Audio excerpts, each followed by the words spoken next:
illegal ivory. And for these reasons, we question and would recommend that the Secretariat does not remove China from the NIAP process at this time. All the other recommendations of the Secretariat we support. Thank you.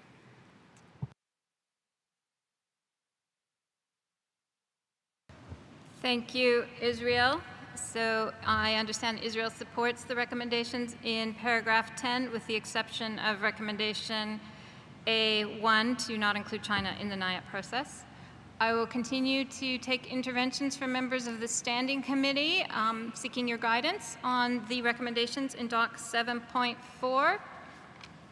And I'll also invite observer parties who might wish to comment.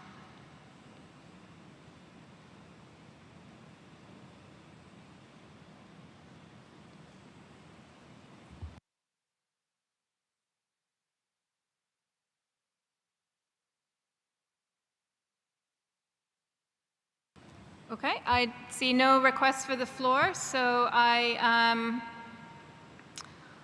will continue to take interventions from parties, and I'll also see if there are any observers who wish to make an intervention.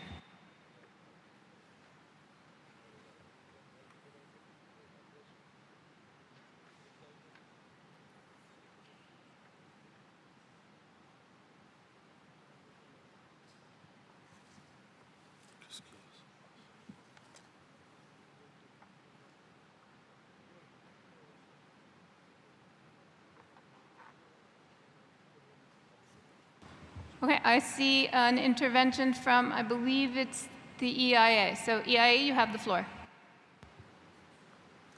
Thank you, Madam Chair.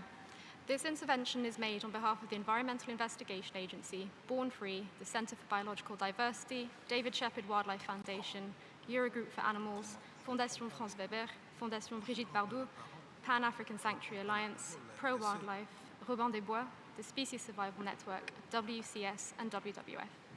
As this is the first time taking the floor, I would like to extend our thanks to Panama as the host country for their very warm welcome. We commend the progress made by parties in the NIAP process and support the intervention made by the EU. However, we would like to raise some additional points.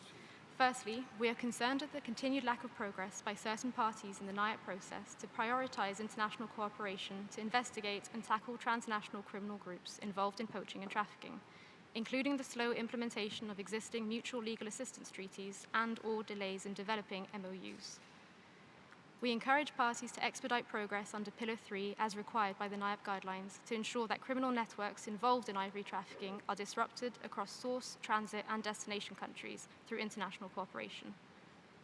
Secondly, we would encourage NIAP parties to increase their reporting of progress against measurable indicators such as the IQUIC indicator framework to demonstrate the impacts of their NIAP activities in accordance with Step 4 of the NIAP guidelines contained in ResConf 1010, RevCop 18. We would particularly encourage parties to go beyond reporting seizures, as these alone are not an indicator of law enforcement success or long-term resilience to transnational wildlife crime.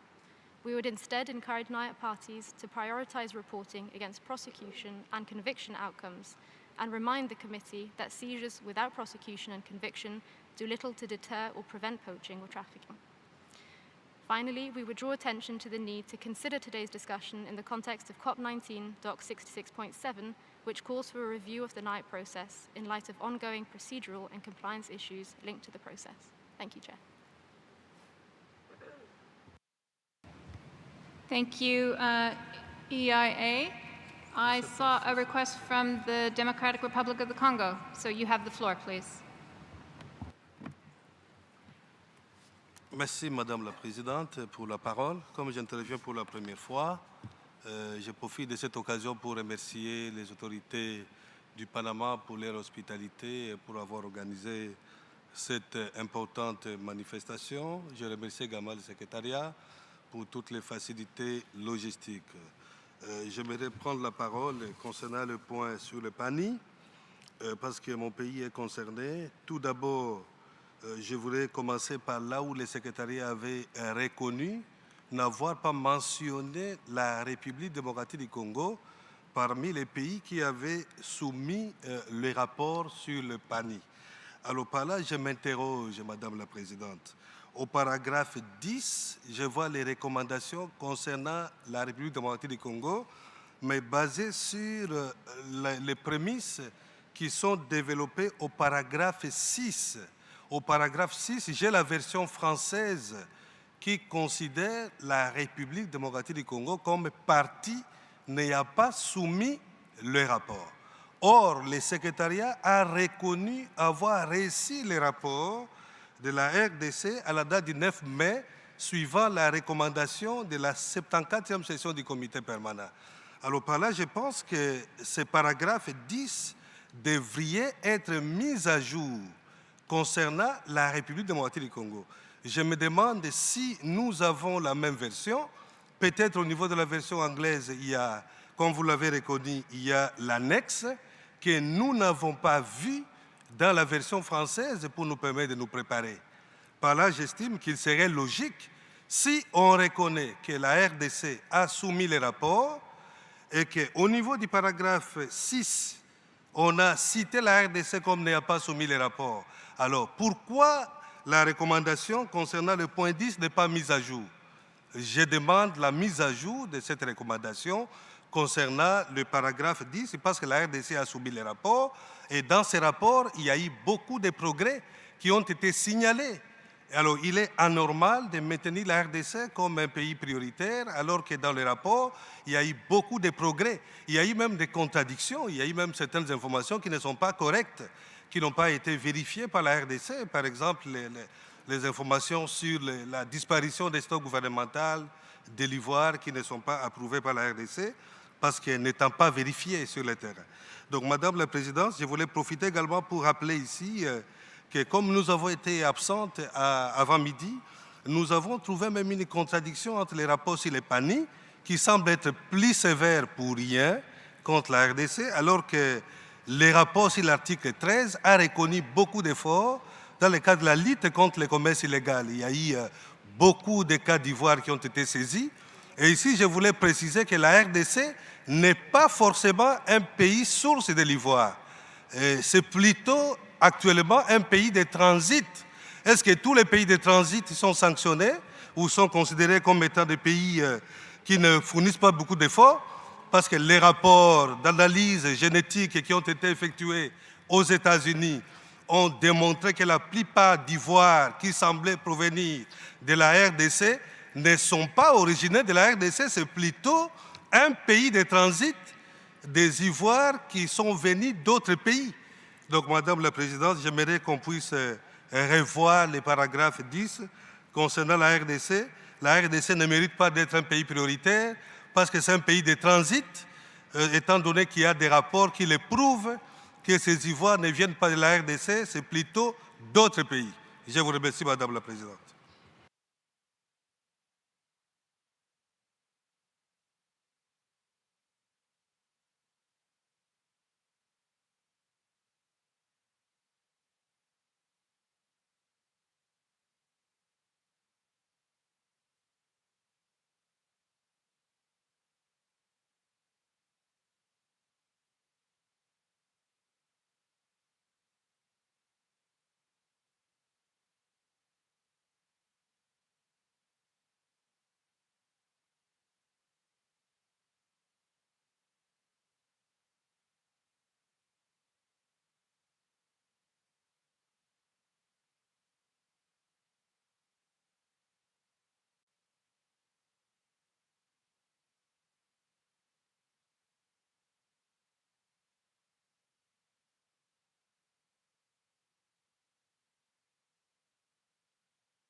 Thank you, Democratic Republic of the Congo. And I was going to ask the Secretariat if they could just clarify a couple of your points of procedure that you were asking about.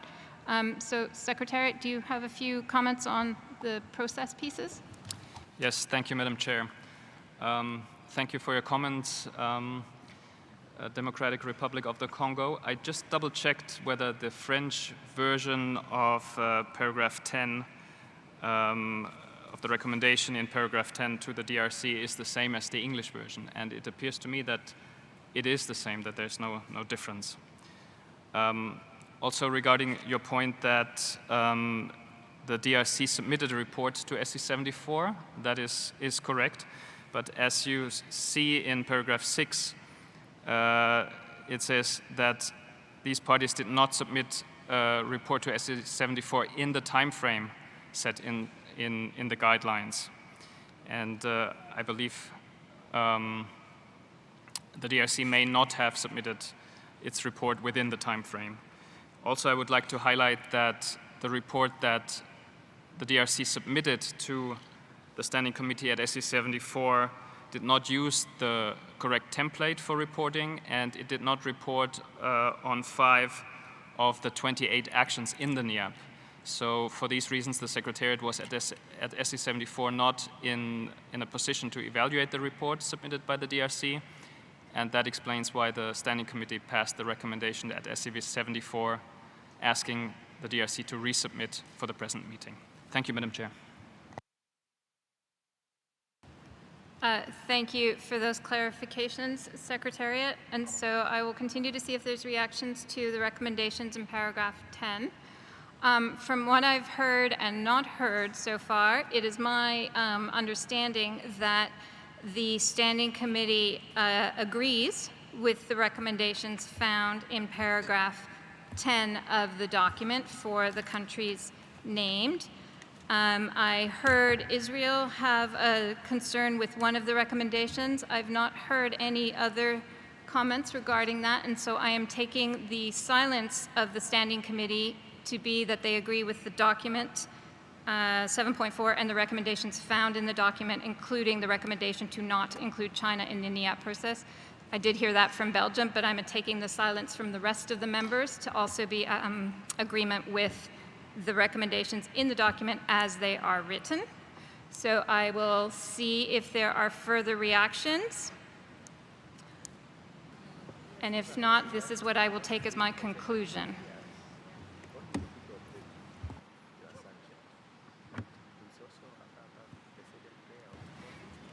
Kenya, are you requesting the floor? You have the floor. Thank you, Madam Chair, and Kenya taking the floor for the first time. We wish to thank the government and the people of Panama for the hospitality so far offered to us. Madam Chair,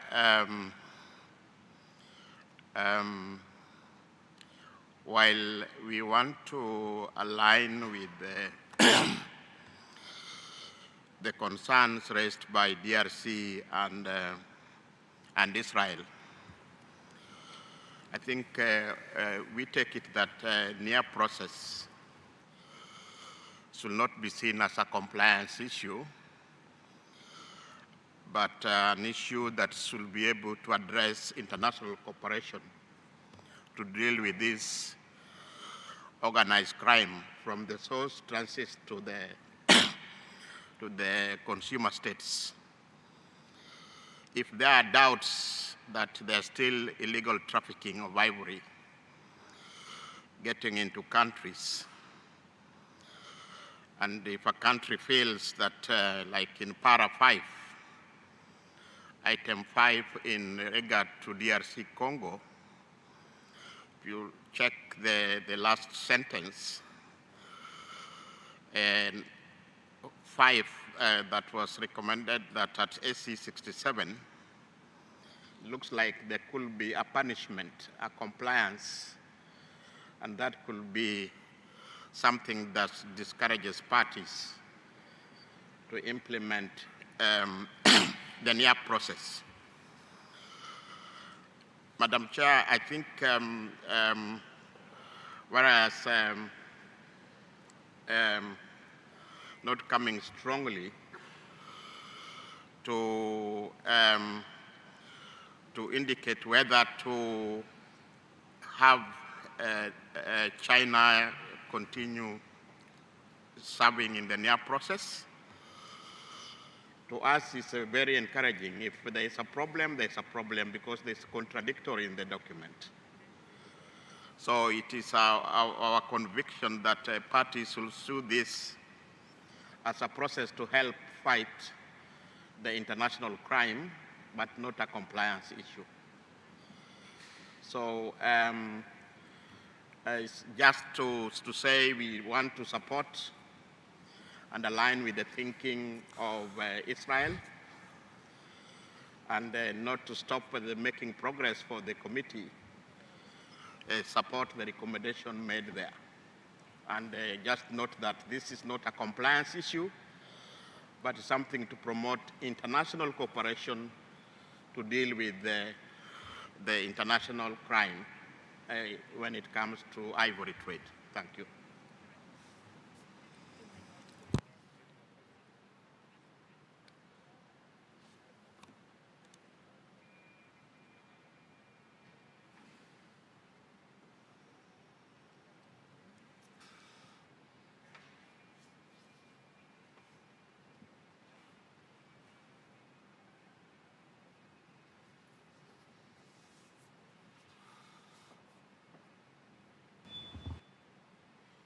Okay.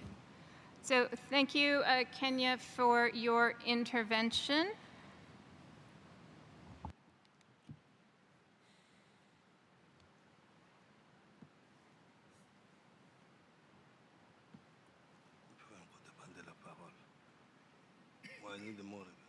And Kenya, am I correct that you are speaking as the alternate representative for Ethiopia on the standing committee? That's correct, Chair, because Ethiopia is not arrived yet, and we are alternate member to the standing committee.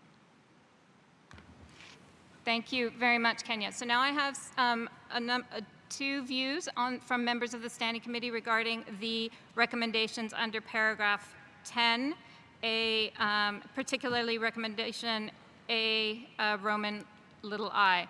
So I would seek further any interventions from other members of the Standing Committee regarding, in particular, the recommendations to China where the Secretariat recommends that we not include China in the NIAT process.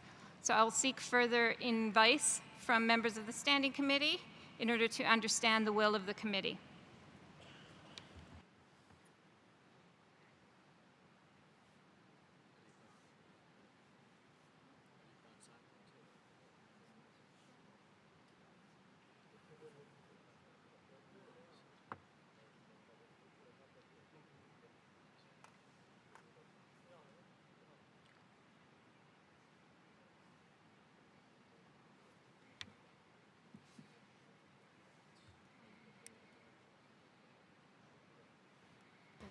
So, committee, I really do require your guidance here. Right now, I have two members of the committee suggesting we not retain the recommendation I, not include China in the NIAT process. And I have one member of the committee who speaks on behalf of 27 member states, but is one member of the committee, indicating that they are comfortable with the recommendations as written. So I will need to make a ruling at some point, but I would appreciate doing that with the guidance of the members of the committee. Ireland, please, you have the floor. Thanks, Chair. Thank you, Chair. I just want to say that we are in line with the views of Belgium. Thank you. So thank you, Ireland. So again, I'm looking to the advice of the committees to help me here. I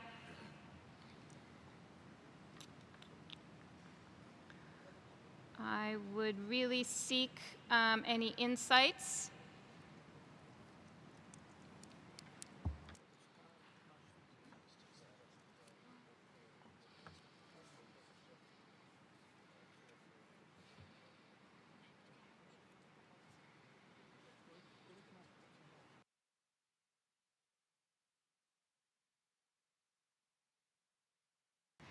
Okay, I'm not getting any further intervention requests from members of the committee, and I really do have two views in front of me. So I am going to put down a suggestion, and if there's violent objections, perhaps I'll get some reactions from the committee.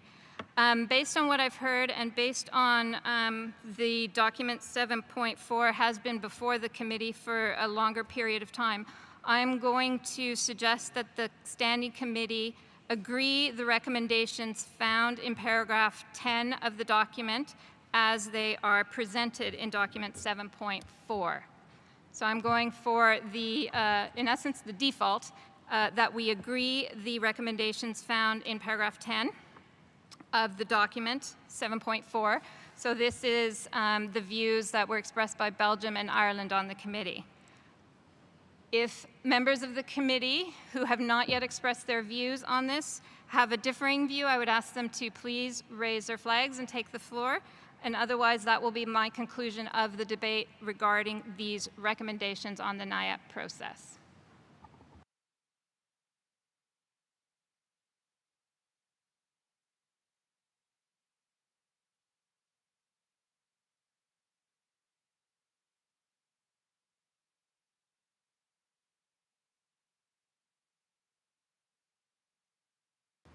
Okay, I don't see additional flags being raised. I appreciate, thank you very much to our colleagues from the Standing Committee who have made their views heard.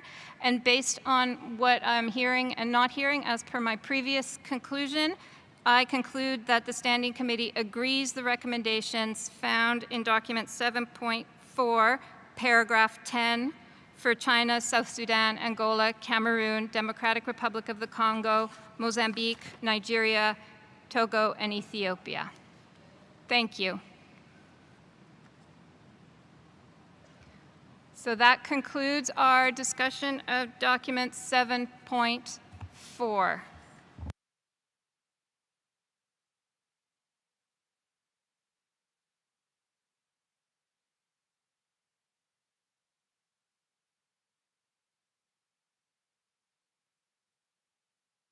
So thank you, committee. I will then turn your attention to document 7.5, Totowa. So document 7.5 was prepared by the Secretariat, so I would ask the Secretariat, please, to introduce this document. Thank you, Madam Chair. Good afternoon, distinguished delegates, ladies and gentlemen. Now, at its 74th meeting, the Standing Committee reviewed and assessed information regarding the implementation of the decisions on Totowa adopted at COP18, including the implementation of the decisions directed to Mexico.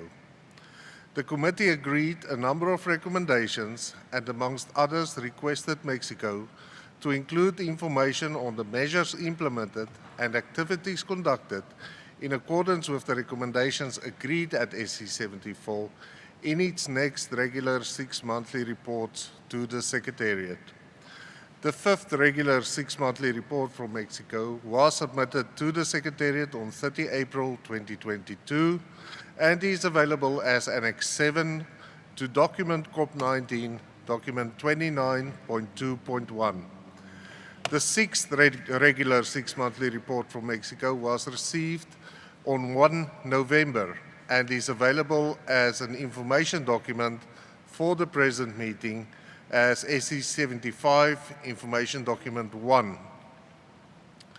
The committee at SC74 requested the Secretariat to conduct a second mission to Mexico and to continue to monitor Mexico's implementation of Decision 18293, as well as to bring any matters of concern that may arise to the attention of the Standing Committee.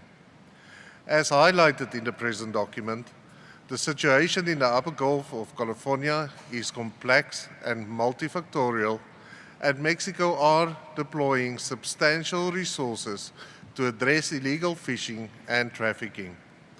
Nevertheless, several matters of concern were identified during the second mission conducted by the Secretariat from 30 May to 6 June 2022. The purpose of the present document is to bring these matters of concern and other matters addressed during the mission to the attention of the committee. The matters of concern as described in the present document relates to inconsistencies in the implementation of different aspects of the agreement established by Mexico to regulate fishing activities, a lack of clarity among different institutions about the implementation of the agreement, and continued lenient actions by the authorities.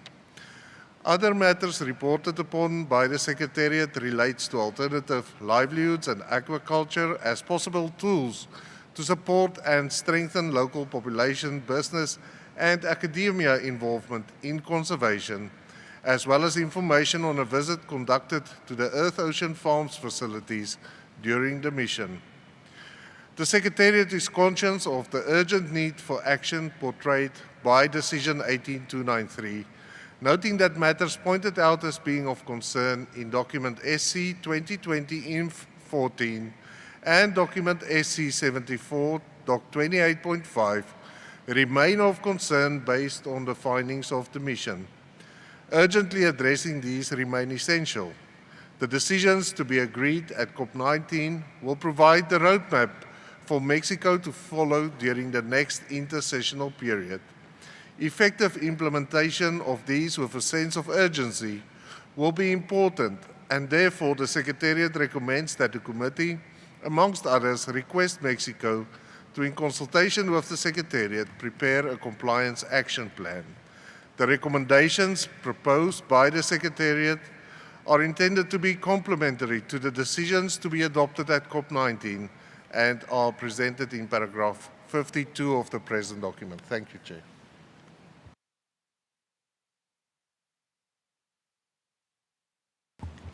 Thank you, Secretariat, for your report in Doc 7.5. And as with some of the previous compliance-related discussions, I would, with the indulgence of the committee, invite Mexico to add any comments they wish to add to the report prior to turning to the committee for their views and recommendations. So, Mexico, please, you have the floor. Buenas tardes. Muchas gracias, señora presidenta. En primer lugar, quisiera felicitar a este comité por la organización de este evento, pero especialmente y en nombre de la delegación que me honro presidir, quisiéramos reconocer que estamos contentos por estar disfrutando de la belleza de este país. Dicho esto, quisiera comentar que el documento 7.5 de la Secretaría, formulado con base en los resultados de la segunda misión a México, propone diversas recomendaciones a este comité permanente. Los temas que se introducen son la elaboración de un plan de acción que, de no presentarse en tiempo y forma, motivaría la aplicación de la suspensión del comercio con México. Esto en detrimento de las actividades de miles de comunidades locales e indígenas que desde México cumplen con la Convención. México rechaza la elaboración de un plan de acción como se propone en el numeral 52, inciso A, 3 romanito del documento 7.5, que ahora se revisa, porque cuenta con un marco regulatorio robusto, con la expedición de diversos ordenamientos normativos que se emitieron expresamente para la protección de la Totowa y de la vaquita marina. La suspensión es improcedente porque, conforme a la resolución 14.3 revisada en la COP18, solo puede hacerse cuando persiste una cuestión de incumplimiento y la parte involucrada no muestra ninguna intención de cumplir, lo que no sucede con México. El informe reconoce que la situación en el Alto Golfo de California es compleja y multifactorial y motiva que las actividades de las autoridades para prevenir y detectar la pesca y comercio ilegal también sean complejas. Para que comparta con ustedes algunas de las actividades que se realizan en el Alto Golfo de California, me permito ceder la palabra al contraalmirante José Carlos Tinoco, comandante del sector naval de San Felipe y miembro de la Autoridad Marítima Mexicana. Por favor. Buenas tardes, señora presidenta. Con permiso. Antes que nada, para ponernos en contexto, en México, la Secretaría de Marina hace las mismas funciones que en Estados Unidos hace la Guardia Costera, la Navy y los Marines. Aparte de las cosas ambientales, también otras secretarías coadyuvan con nosotros y nosotros con ellos en este rubro. Dicho lo anterior, tuve el gran honor de acompañar a la comisión que visitó el Alto Golfo de California. Los recibí personalmente y les mostramos todas las operaciones, todo el personal, todo el equipo y toda la tecnología que México empeña en el desempeño de estas actividades. Dicho eso, no tan solo creo que les demostramos muchas cosas, incluso nos felicitaron. Lo que veo yo aquí es un poquito a lo mejor de confusión en la información. ¿Por qué confusión en la información? Porque en su último día ellos observaron que algunos pescadores entraban al mar por un lugar donde no deberían de entrar. Pero yo les puedo demostrar con videos y les puedo demostrar con documentos que esos pescadores ni pescan con redes prohibidas, ni pescan especies prohibidas, ni tampoco se dirigen a un área que se llama el área de tolerancia cero. Existe en el área una ONG, CITES, que colabora estrechamente con nosotros y que nos ha felicitado a nivel internacional por las acciones que estamos realizando. Estamos convencidos de que actividades coercitivas no cambian las acciones de las personas. Esa ha sido nuestra política y los pescadores han reaccionado de forma muy favorable. Independientemente de esto, definitivamente, desde la COP18, que se emitieron 11 sentencias en contra de 15 personas, entre ellos el líder del Cártel del Mar y 6 de sus principales colaboradores, en este momento están en prisión. Es por eso que rechazamos cualquier cosa. Tenemos muchísima gente desplegada en el área. Seguimos colaborando y seguiremos colaborando en pro del medio ambiente. Incluso se acaba de desarrollar un radar que los mismos miembros pudieron observar que las 24 horas está monitoreando toda el área y una embarcación que se encuentra en el lugar de esa área de tolerancia cero. Un proyecto muy importante que hicimos también, que terminó ahorita el pasado 7 de octubre, es que colocamos en el fondo del mar, colocamos 193 bloques de concreto, separados 1.1 kilómetro cada uno, con unas varillas tratadas específicamente para estar en el medio marino. Esto con la intención de disuadir el uso de redes y que ha causado un gran impacto. Gracias por escucharme. Muchas gracias, contraalmirante. Solamente algunas ideas adicionales para concluir, por favor. Compartirles además que el sector ambiental sigue dando pasos conjuntamente con las demás instituciones del Gobierno del Estado mexicano. Trabajamos en un proyecto piloto con pescadores de San Felipe y Santa Clara con el que impulsamos ya la utilización de redes suriperas, que evitan, como ustedes saben, la pesca incidental de especies como la vaquita. También y conjuntamente estamos trabajando con un programa de capacitación a cargo de mujeres de la zona que hacen actividades de lo que denominamos mercadotecnia social, para con su trabajo y con la capacitación inhibir el uso de redes prohibidas e incentivando el uso de las permitidas como elementos fundamentales en el combate a esta situación nociva, no solo para México, sino para el mundo. No puede sobreestimarse, lo sabemos, la importancia de la delincuencia organizada, pero también debe quedar claro que al ser esos grupos de avance internacional, el problema no es único de México, como se sostiene.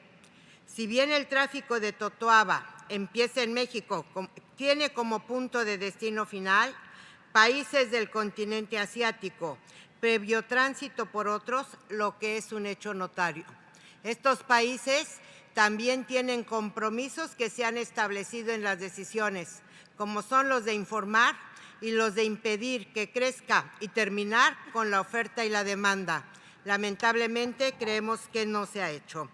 Por todo lo anterior, en cuanto a las recomendaciones del documento, México está de acuerdo solamente con los incisos A1 romanito y A2 romanito y solicita atentamente al Comité Permanente lo siguiente: desestimar las demás recomendaciones, tomar nota del informe de la segunda misión, así como del protocolo de la granja en materia de la destrucción de vejigas natatorias.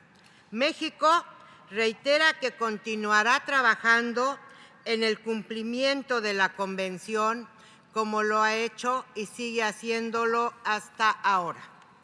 En cuanto al informe sobre el protocolo de destrucción de vejigas natatorias, tenemos otra intervención para el momento en que usted lo estime pertinente, señora presidenta. Gracias.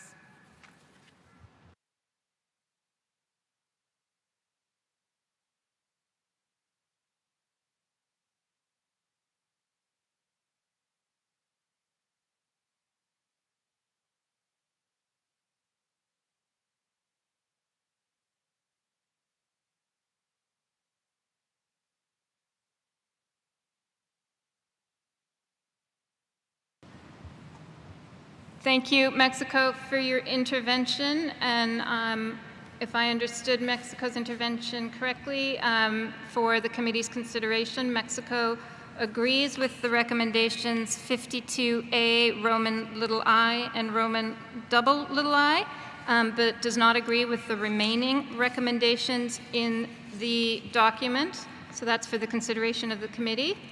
Instead, Mexico invites us to note the report, including noting the protocol on the destruction of swim bladders. However, that is the final recommendation in the document. And so perhaps, again, with the indulgence of the committee, we would invite Mexico to provide the information on the destruction of the swim bladders so that all the information is present with the committee for them to consider the document and Mexico's comments. So please, Mexico, back to you. Muchas gracias. Expongo el informe verbal relativo a los progresos realizados en relación con la destrucción de vejigas natatorias de Totowa, procedentes de la cría en cautividad por Earth Ocean Farms. La empresa presentó ante la Dirección General de Vida Silvestre de la Secretaría de Medio Ambiente y Recursos Naturales, Autoridad Administrativa de México y competente en la materia para el otorgamiento de autorizaciones, su solicitud para la modificación de su plan de manejo. A esta solicitud anexó el protocolo de destrucción de vejiga natatoria de Totowa que se sirvió formular. El protocolo consta de 6 fases, entre las que es fundamental para este informe la número 5, titulada Destrucción de vejiga natatoria en harina de pescado, en la que se señala que mediante el proceso con la unidad deshidratadora, cocimiento, mezclado y desintegración, deshidratación y pulverización de la materia orgánica, Earth Ocean Farms procesará la mezcla del subproducto y de los residuos orgánicos del pescado, produciendo harina de pescado. Señaló que el procedimiento desvirtúa todas las características esenciales del producto, siendo este no identificable y totalmente irrecuperable en la mezcla resultante. En dicho punto, se hace mención, en resumen, a que el proceso de destrucción consiste en mezclar las vejigas natatorias con las vísceras, las carcasas y los residuos orgánicos del pescado eviscerado. Y tras la deshidratación y la cocción a altas temperaturas, el producto se desintegra. La Dirección General de Vida Silvestre emitió el 14 de octubre pasado una decisión por la que aprobó la modificación del plan de manejo. Muchas gracias. Thank you, Mexico. And thank you for that oral update on the destruction of Totowa swim bladders. So the Standing Committee has before it recommendations from the Secretariat regarding requests to Mexico, including the creation of a CITES compliance action plan. We have heard from Mexico, who supports the first two recommendations, but does not agree with recommendations under paragraph A from Little Roman 3 onward, as well as recommendation B and C. So I am now looking for guidance from the Standing Committee in terms of our path forward with regard to this item. So I will start by taking interventions from the Standing Committee, and then I will move to observer parties. So Standing Committee, you have the floor. Any interventions? I will also, okay, Belgium, please, you have the floor. Thank you, Madam Chair. We like to thank the Secretariat for the report, and we also want to thank Mexico for the oral presentation of their progress that they have made. We know the engagement of Mexico, but we regret that illegal fishing is still occurring with impunity. We want to stress that enforcement must be urgently stepped up, and we encourage Mexico to still prepare an ambitious compliance action plan. We therefore support the recommendations of the Secretariat. Regarding the destruction of the swim bladders, we like to thank Mexico on the update of the progress made, and we are happy that the amendment of the protocol has happened, and we look forward to the destruction as soon as possible. Thank you.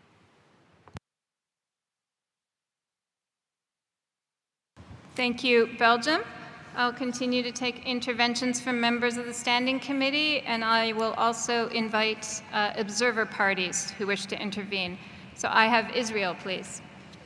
Thank you, Chair. Very briefly, we would like to align ourselves with the comments by Belgium that we support the recommendations by the Standing Committee, especially in going for an immediate creation of a proper compliance action plan and implementation.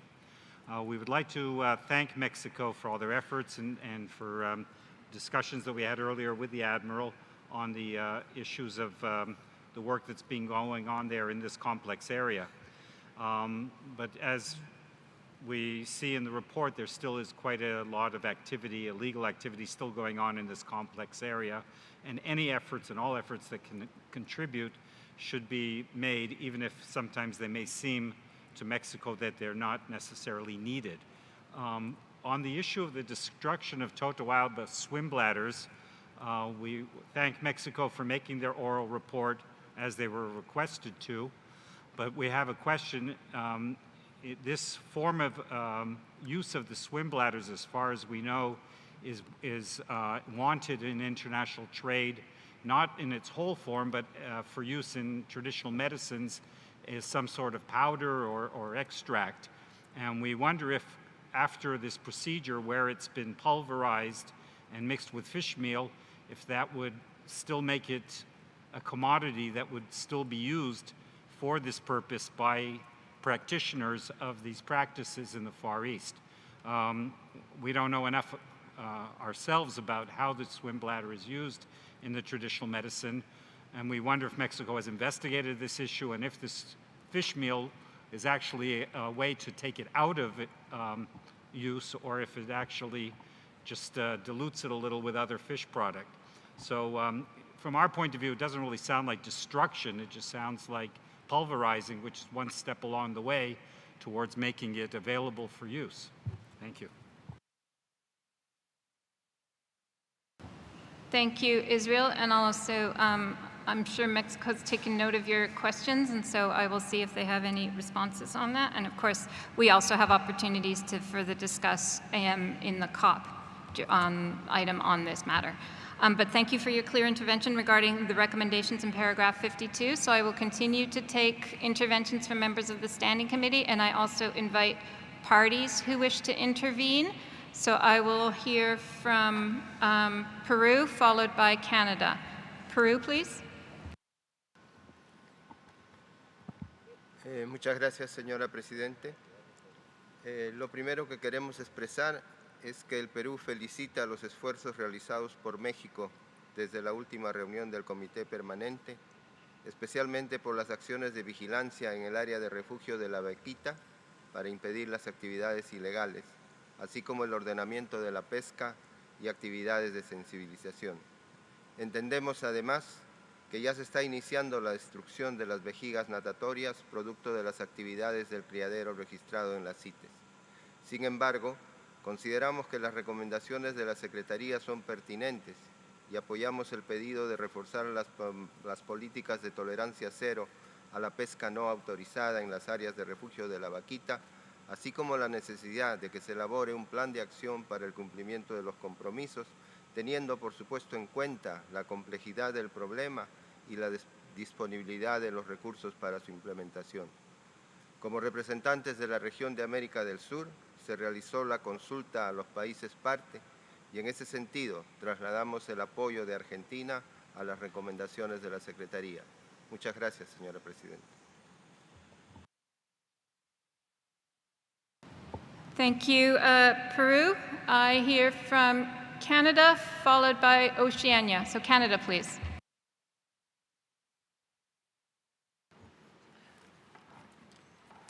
Thank you, Chair. Canada agrees with the evaluation of the Secretariat on the urgent and deeply concerning situation regarding the illegal Totowa fishery. We commend the actions Mexico has taken to date, but also recognize that more must be done, particularly to protect the critically endangered vaquita porpoise. For this reason, Canada will support the updated decisions on this species that will be considered by the Conference of the Parties. Canada also agrees with the need for immediate action and recognizes an approach, such as an action plan, may help address the ongoing concerns. We recognize that an action plan should be designed to ensure the country in question is fully in compliance with their obligations under the Convention. We are conscious that the fundamental concern to be addressed in the action plan is illegal fishing within Mexico, which is arguably beyond the scope of the Convention. Nonetheless, noting the urgency attached to the elimination of the illegal fishery and the critical impact it has had on the vaquita porpoise, Canada can support the recommendation to develop a compliance action plan by February 28, 2023. However, Canada does not support recommendation b, I in paragraph 52. The recommendation to assess the adequacy of Mexico's compliance plan and to suspend all trade if found inadequate by the Secretariat, is not clear and seems disproportionate. Canada would suggest the plan is evaluated by the Secretariat, who should provide their advice to Mexico to ensure the plan's effective and immediate implementation. Decisions on suspension of trade should, however, be taken by the Standing Committee after they have had the opportunity to review and assess the issues. Canada thus supports the recommendations contained in the document, except for recommendation little b, little Roman I in paragraph 52. Canada would like to propose deleting or amending recommendation B, little I, as follows. And I will read it as slowly as I can. Little I, assess the adequacy of Mexico's compliance action plan submitted in accordance with recommendations little a, little Roman 4. And at this point, we would strike out what's left in that little paragraph and replace it with, and provide advice and guidance on any necessary improvements, comma, as appropriate, comma, to ensure its immediate and effective implementation, period, or semicolon, sorry. We put an and then we continue with the other paragraphs. Do you want me to read that again, or no, we're good?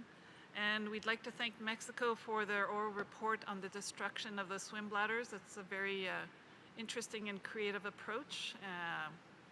I'd never considered it that way, but we thank them for their report. Thank you, Chair. Thank you, Canada. And you've provided some potential edits to subparagraph B, Roman I. And I take note of those, and we will continue to hear interventions, and then we can return. Next on my list is Oceania, please. Thank you, Chair. Because it is the first time I'm taking the floor, I will thank Panama for its wonderful hosting of this meeting and inviting us to visit such a beautiful country. Thank you. I'm going to speak very briefly just to support the previous speakers and the recommendations in paragraph 52 of the Secretariat's report on this matter. We acknowledge all the work, all the fantastic work that Mexico has done to address this issue, but we still remain concerned about the illegal fishing of the Totowa and its effect on the vaquita. And we agree that there's a need for more urgent action. So we definitely support the action plan being proposed in recommendation 52. Thank you. Thank you, Oceania. So I've heard a number of Standing Committee members indicating support for the recommendations as presented in document 7.5. Of course, we've heard Mexico's concerns with those recommendations, and we've heard Canada's concern or amendments to one of those recommendations. But the remaining members of the committee have supported the recommendations as found in the document. So that's what I see as a prevailing view right now. I will continue to take interventions from members of the Standing Committee. I'll also continue to take interventions from observer parties who may wish to react. So I have the United Kingdom and Nigeria. I will start with the United Kingdom, please. Thank you. To start with, as this is the first time the UK has taken the floor, we would like to express our sincere thanks to the Government of Panama for warmly welcoming us to your country and providing this impressive venue for today's meeting and COP19 later. The UK would like to thank the Secretariat for submitting this document to Standing Committee for consideration. We note that there are further decisions to be made at COP regarding this issue, but we welcome this paper being tabled ahead of that. We fully recognize the complexity of the situation in the Gulf of California and the difficulty of some of the challenges involved. We therefore welcome the progress made by Mexico to date, but continue to be concerned about lack of progress in the areas highlighted by the Secretariat. As raised by others, we are also concerned to hear that the swim bladders from the Totowa captive breeding facility have not yet been destroyed in a timely manner and have been stockpiled to date. This deviation from the terms of the facility's registration is worrying and raises concerns about the ongoing safe management of these swim bladders. We therefore ask that the relevant authorities resolve this issue by destroying the swim bladders appropriately as a priority and in line with the previous commitments given to this committee. On the decisions in the document, the UK is supportive of decisions outlined as drafted, in particular the requirement for Mexico to develop a compliance action plan by the end of next February, and would urge that this be delivered and implemented as soon as possible.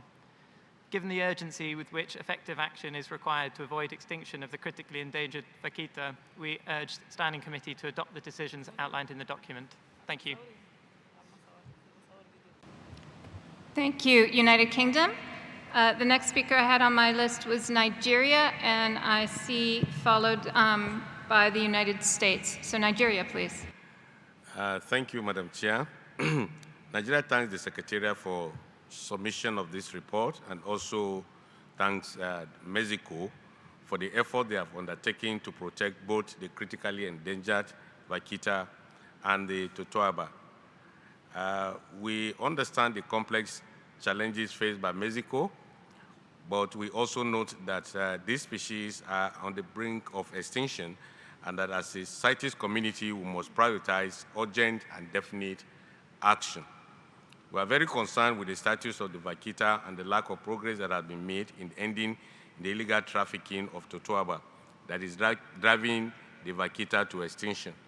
The report of the Secretariat mission was alarming. The Secretariat own observation and discussion with local fishermen confirmed that there continue to be enforcement challenges. The Secretariat expressed concern about the effectiveness of Mexico implementation. CITES parties and the Standing Committee have been working on this issue for years, and we are reaching the point where firmer action must be on the table. We therefore support the development of a compliance action that includes quantitative major milestones so that the parties will be in a better position to assess our progress. These measures will ensure that Mexico receives the targeted support they need to enhance the efficacy of their efforts. Thank you, Madam Chair. Thank you, Nigeria. And again, I'm hearing a fairly consistent message. I see the Dominican Republic has requested the floor. So as a member of the committee, I will ask them to intervene, and then I will turn to the United States. Dominican Republic, please.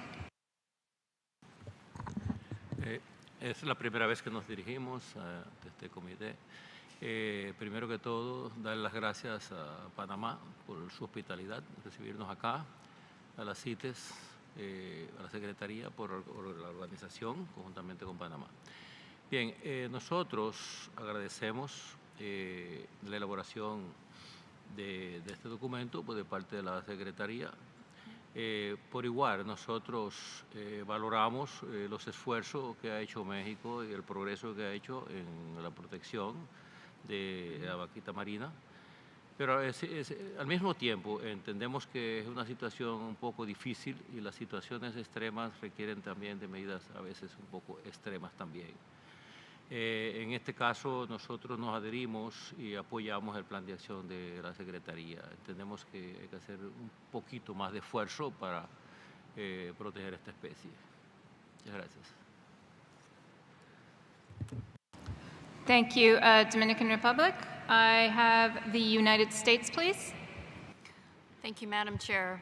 The United States also thanks the Secretariat for the report and recognizes the complexity and difficulty of the situation. But the situation is urgent, and it has been ongoing for some time, and urgent action is required.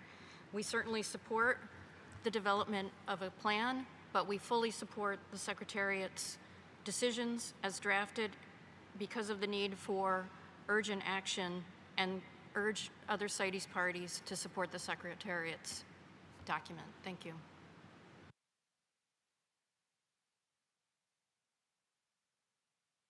Thank you. That is the last request I have from observer parties. So I'll also see now if there are any observers who wish to intervene. The vast majority of the interventions spoke in favor of the recommendations as found in document 7.5. So that is what I am taking right now to be the general will of the committee. But I will again seek any interventions from committee members, observer parties, and I also invite any observers who wish to intervene to indicate their interest.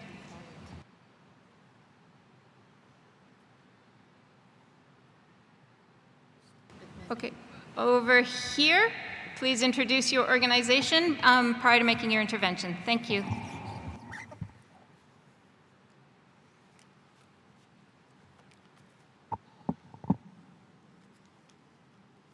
Thank you, Madam Chair. I'm speaking on behalf of the Animal Welfare Institute, and to start with, since this is the first time the Animal Welfare Institute is taking the floor, I'd like to thank the government of Panama for its hosting and preparations for this event and for the warm welcome that we've all been given.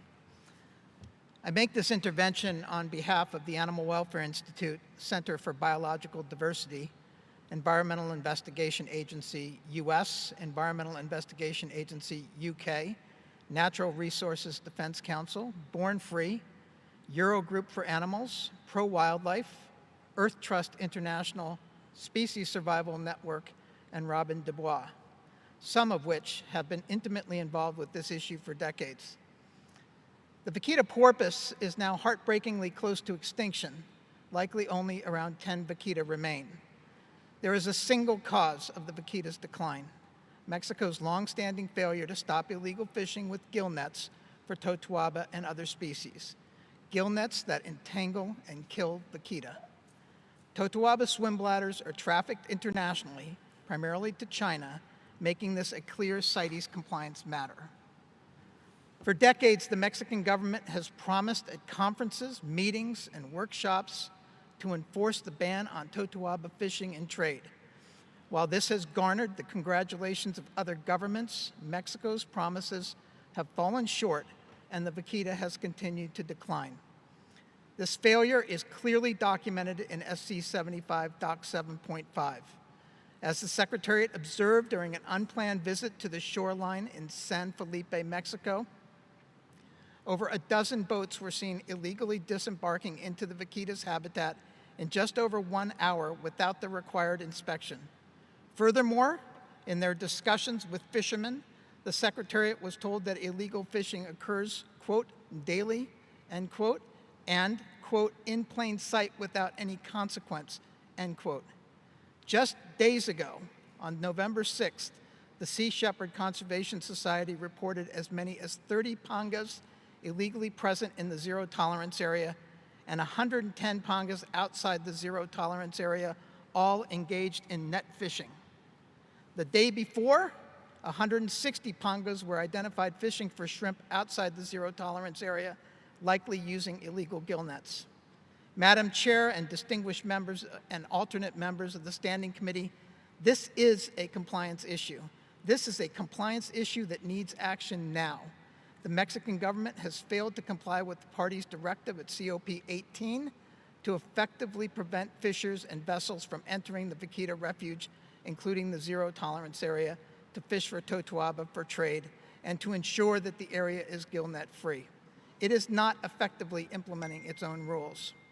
While we support the Secretariat's proposal that Mexico urgently produce a compliance action plan, with the vaquita so close to extinction, why are we giving Mexico yet another chance to make promises? When is enough enough? Why is Mexico afforded such leniency as it enables the near extinction of a species when other parties are not treated the same? The vaquita cannot afford another further delay by this committee in not acting with the urgency that this issue warrants. Therefore, we strongly urge the committee to consider an immediate suspension of trade against Mexico until it prepares the recommended compliance action plan. That plan is deemed sufficient, is fully implemented, and is demonstrating positive results. If such action is not taken by the committee today, We support the recommendations in Doc 7.5 without the amendments offered by Canada. Madam Chair and members of the committee, the suspension of trade is not disproportionate to the extinction of a species. The reality is, the vaquita may not survive until SC 77. This smallest of the world's cetaceans cannot risk another year of failed promises. Thank you, Madam Chair. Thank you, Animal Welfare Institute. And so again, based on the interventions I heard from the members of the committee and from observer parties, understanding the points raised by Mexico and Canada, it is my sense that the committee agrees with the recommendations in paragraph 52. So I don't see any further requests for the floor, so my conclusion is, okay, Mexico, you wish to take the floor? Briefly, please, Mexico.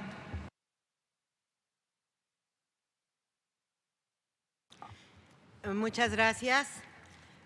Quisiera comentar y recordar simplemente que en la 18ª reunión de la COP18 en Ginebra en 2019, concretamente en la decisión 18.2.92, se estableció que las partes tendrían el compromiso de facilitar información sobre los decomisos de especímenes de Totowa, detenciones de personas dedicadas al comercio ilegal previa captura de la misma, resultados de los procedimientos judiciales que también deben hacer, pero además a eliminar la oferta y la demanda de especímenes de Totowa de procedencia ilegal y también a reforzar las políticas y sus medidas nacionales de aplicación de la ley para abordar y evitar el comercio ilegal. En esto tenían que colaborar conforme a los compromisos que forman parte de la Convención. De manera especial y señalada, deben hacerlo los países de tránsito y los países de destino. Y esto, desafortunadamente, no se ha logrado. Y ahora se señala que México debe establecer y contar con un plan de acción. México en lo individual, sin considerar que la demanda y la oferta son determinantes para la continuación de la captura ilegal de Totowa. México sostiene que no ha fracasado. México, como lo hemos demostrado, ha trabajado de manera constante, ha erogado recursos que para su condición como país son recursos sumamente considerables. México ha realizado trabajos adicionales y sigue dando pasos. México, por lo mismo, no ha formulado promesas. México, en sus reportes, que están acompañados de prueba, está informando respecto de acciones que son reales. Ahora que se pretende que formule un plan de acción individualmente, quiero comentar de manera sentida que no se está dando un trato justo a México y por lo mismo el trato, no obstante que las partes están en igualdad de condición en la Convención, es inequitativo para nuestro país. Debe considerarse todo el trabajo que se realiza y debe también, reitero, tomarse en consideración que debe eliminarse para que esta captura ilegal cese la oferta y la demanda, porque la captura ilegal también daña a México. Daña a México porque en México no se queda la vejiga natatoria de la Totowa. Sabemos todos que con ella se trafica y se trafica a estados específicos, lo cual es un hecho notorio. México tampoco consume el pescado. Lo que sucede por parte de estas organizaciones que están participando en la comisión de este delito y que son internacionales, lo que sucede, reitero, es que se desperdicia el pescado. Y el pescado que se tira está además contaminando la mar de mi país y contaminando su suelo. Quisiera que esto se tome en consideración. Un plan de acción individualizado para México no es la solución. Implicaría incluso una especie de doble castigo.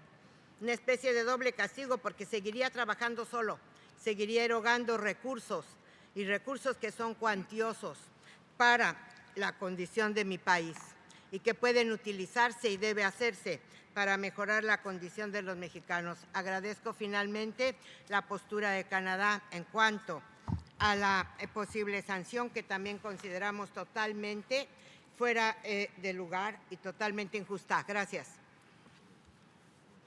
Thank you, Mexico. We are running out of time, so I would like to now conclude this item. I appreciate your interventions. I also recognize that many of the points you raised, particularly regarding working with countries working on demand issues, is something that I trust will also be taken up further in the COP discussion on this issue. I understood from the Secretariat that these recommendations are meant to be complementary to those recommendations, and so perhaps there will be an opportunity at the COP to make sure that those other issues you're raising are also addressed in a way that parties are comfortable with. But turning to the recommendations in front of this committee, I again recognize that what I've heard from the committee is support.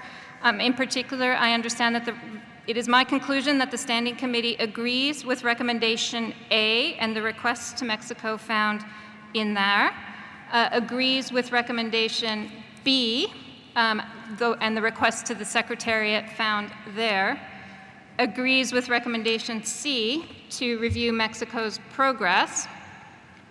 And I think with regards to recommendation D, which is to this meeting, the committee takes note of the oral report from Mexico on the destruction of Totowa swim bladders. And that is what I conclude is the result of the discussion that we've had here.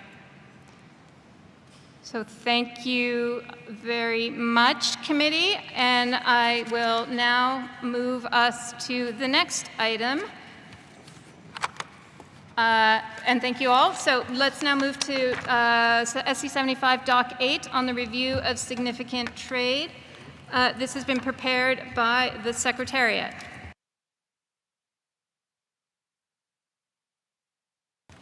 Thank you very much, Chair. I'll just say a few introductory words in relation to document SC 75 Doc 8. Chair, the review of significant trade remains a vital compliance process for CITES to ensure the biological sustainability of international trade in Appendix 2 species. Now, at SC 74, many of the ongoing cases were deferred for consideration at SC 77 next year. But today, we do have some news on 4 fauna cases and 3 flora cases, as you requested at your last meeting. Now, the Secretariat is trying to make the review of significant trade process smoother, and that means bringing cases to a conclusion as quickly as possible, whilst ensuring that remedial action is taken to resolve deficiencies in the implementation of non-detriment findings. We also think it's important to clearly focus on the recommendations of the Animals and Plants Committees and their implementation, and not get too distracted by supplementary questions or other issues, because that can result in cases dragging on for many years and the whole process becomes difficult to manage. Indeed, the review of significant trade has become more complex over the years, and it's become more complicated for everyone to follow. So the Secretariat is pleased to announce that in line with the decision of the COP, we've completed work on an interactive review of significant trade management system. We'll be launching it during the COP with a side event demonstration on Thursday, the 24th of November, so watch out for that in the side event program, and we look forward to seeing you there. With that, and with your permission, Chair, I'll hand over to my colleagues to take you through the cases which are for decision this afternoon. Thank you.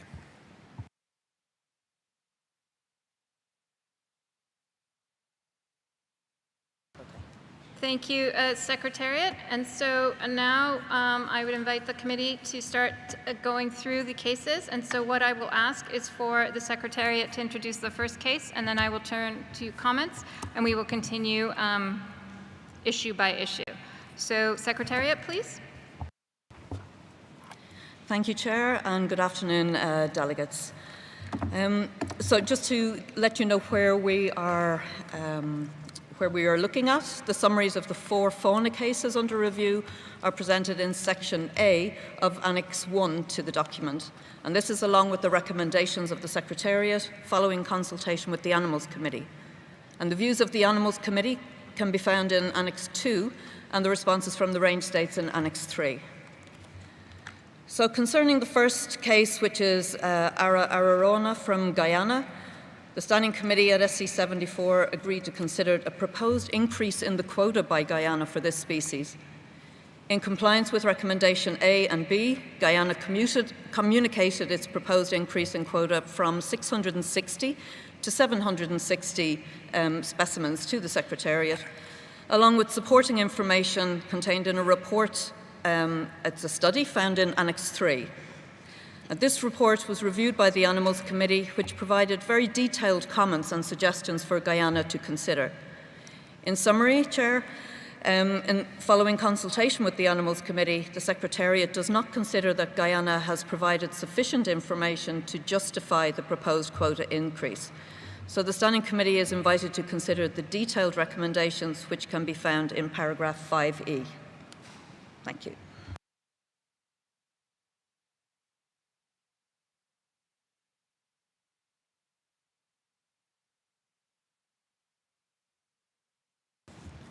Thank you, Secretariat. So, Committee, the recommendations for Guyana are found in paragraph 5E. So I will see first if there's any comments from members of the Standing Committee. I will take silence to mean agreement with the recommendations as presented by the Secretariat following consultation with the Animals Committee. So I will first see if there's any interventions from members of the committee. I will also invite observer parties who wish to speak. I will allow for 1 or 2 short interventions from observers.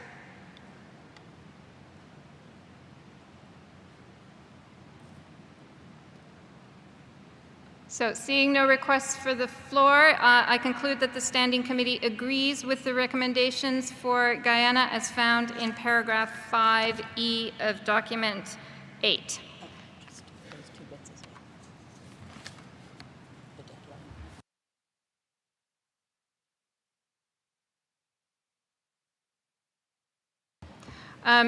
To note, just for precision on the third recommendation, we would invite Guyana to submit the information 3 months before the document deadline for SC77 so that there's opportunity to review and make sure that that information is provided for consideration. And as the Secretariat noted, there are some detailed comments from the Animals Committee and including suggestions to Guyana, which the Secretariat will bring to the attention of Guyana in its follow-up letter. So just for some extra clarifications. So I take that to be the agreement of the committee, and I will turn to the next case, please, Secretariat. Thank you, Chair. The next 3 cases actually concern the 3 species, so I would propose to take those together. So concerning Anguilla, which is the European eel, at SC74, the Standing Committee requested the Secretariat to provide or to produce a detailed summary of the information provided by Algeria, Morocco and Tunisia, which are the 3 parties currently under review. So this detailed summary would be reviewed by the Animals Committee and also the Anguillid Specialist Group of the IUCN and would be considered further at this meeting. So additional information since SC74 was provided by Algeria and Morocco, and this is included in Annex 3. The Secretariat prepared a summary of each of the 3 cases concerning anguilla based on all of the documentation available, and this was circulated to the members of the Animals Committee and the IUCN Anguillid Specialist Group. The views of the Animals Committee can be found in Annex 2 to the present document, while the IUCN Anguillid Specialist Group will provide an oral update at this meeting. The principal issue under consideration concerns quotas. In the case of Algeria, it is seeking an increase in its quota from 8,000 kilograms, or 8 tons, to 20,000 kilograms, or 20 tons. Morocco is seeking an increase in its quota of 500,000 kilograms for eels produced from aquaculture, and that's based on a current harvest level of 2 tons of glass eels. They're proposing to increase this to 600,000 kilograms, and this will be based on a proposed increase in the harvest level of glass eels to 4 tons. Tunisia is not seeking any increase to its current quota of 90,000 kilograms.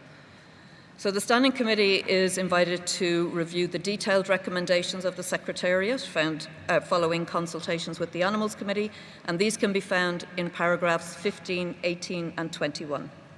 Thank you, Chair.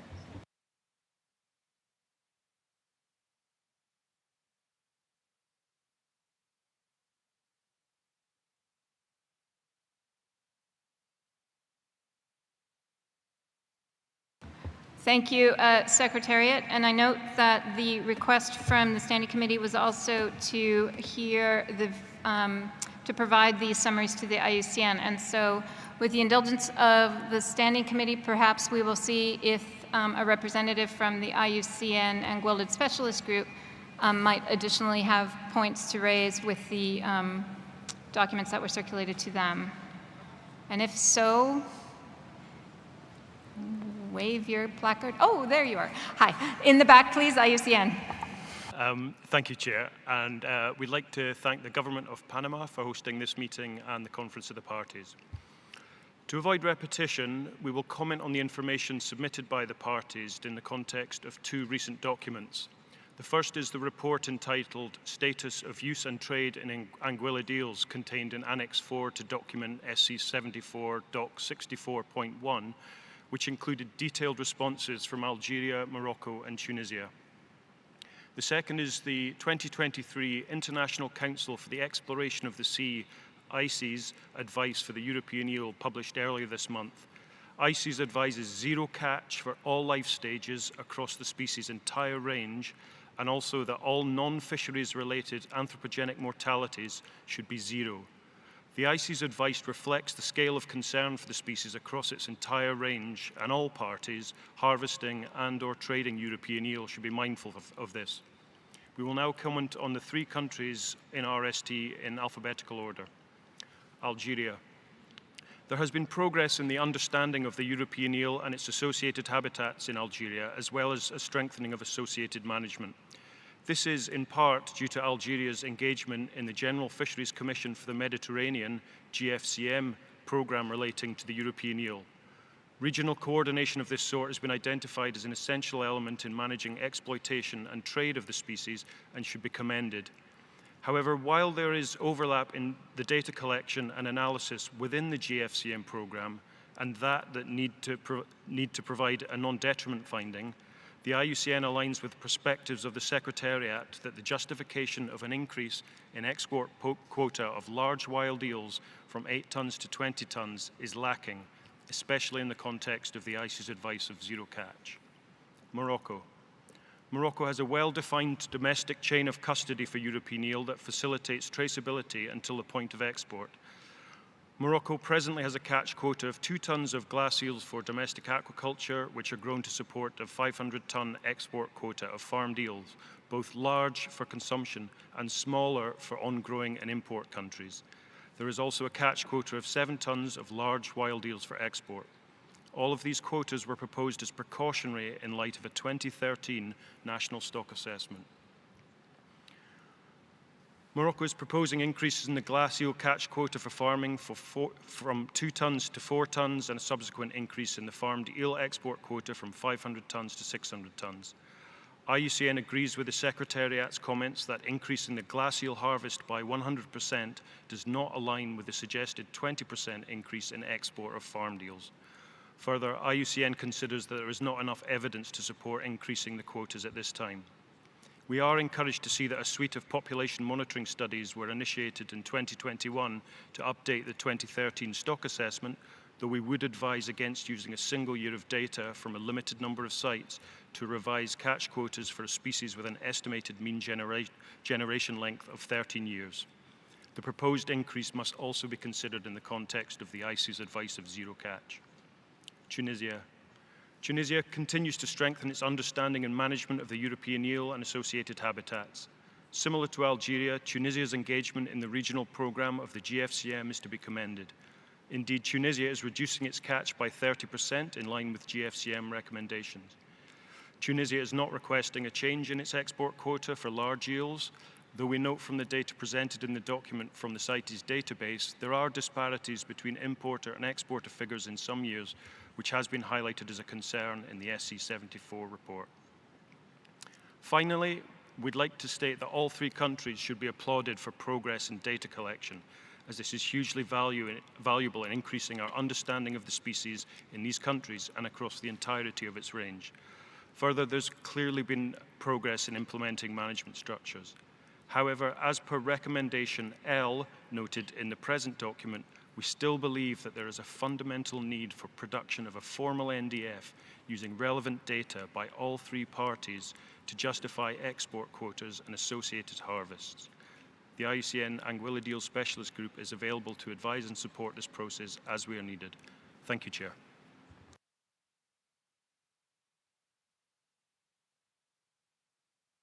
Thank you, IUCN. So I will now open the floor to members of the Standing Committee. The recommendations for Anguilla are found in paragraph 15, 18, and 21 for the three parties. So I'll see if there's any comments from the Standing Committee. Ireland, please, followed by North America. Ireland. Thank you, Chair. And Ireland speaks on behalf of the EU and its member states. With regards to the three different countries presented on Anguilla, we agree with the Secretariat's recommendation for Algeria, for Morocco, and while we acknowledge that the situation for the production of Anguilla in Morocco is quite different from that of Algeria and Tunisia, and with regard to Anguilla in Tunisia, we agree again with the Secretariat's recommendation to maintain its current quota until it provides justifications for any increased quota. Thank you. Thank you, Ireland. North America, please. Thank you, Chair. The North American region also agrees with the recommendations for the Anguilla for Algeria and Tunisia, and we agree in principle with those recommendations for Morocco. However, we would like the Standing Committee to note two additional concerns or issues that the North American region brought to the attention of the Animals Committee, which are not addressed in the Secretariat's document.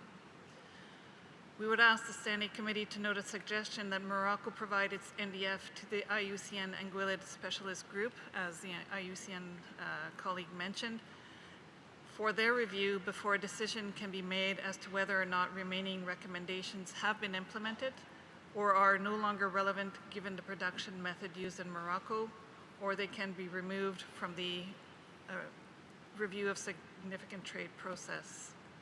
We would also like to point to a record from 2020 of the CITES trade database recorded by the importer, which shows 19.84 tons of Anguilla exported by Morocco to the Republic of South Korea with a source code W. We request that Morocco please clarify this particular trade transaction to determine if this was truly wild-sourced live eels or aquacultured live eels. Thank you, Chair.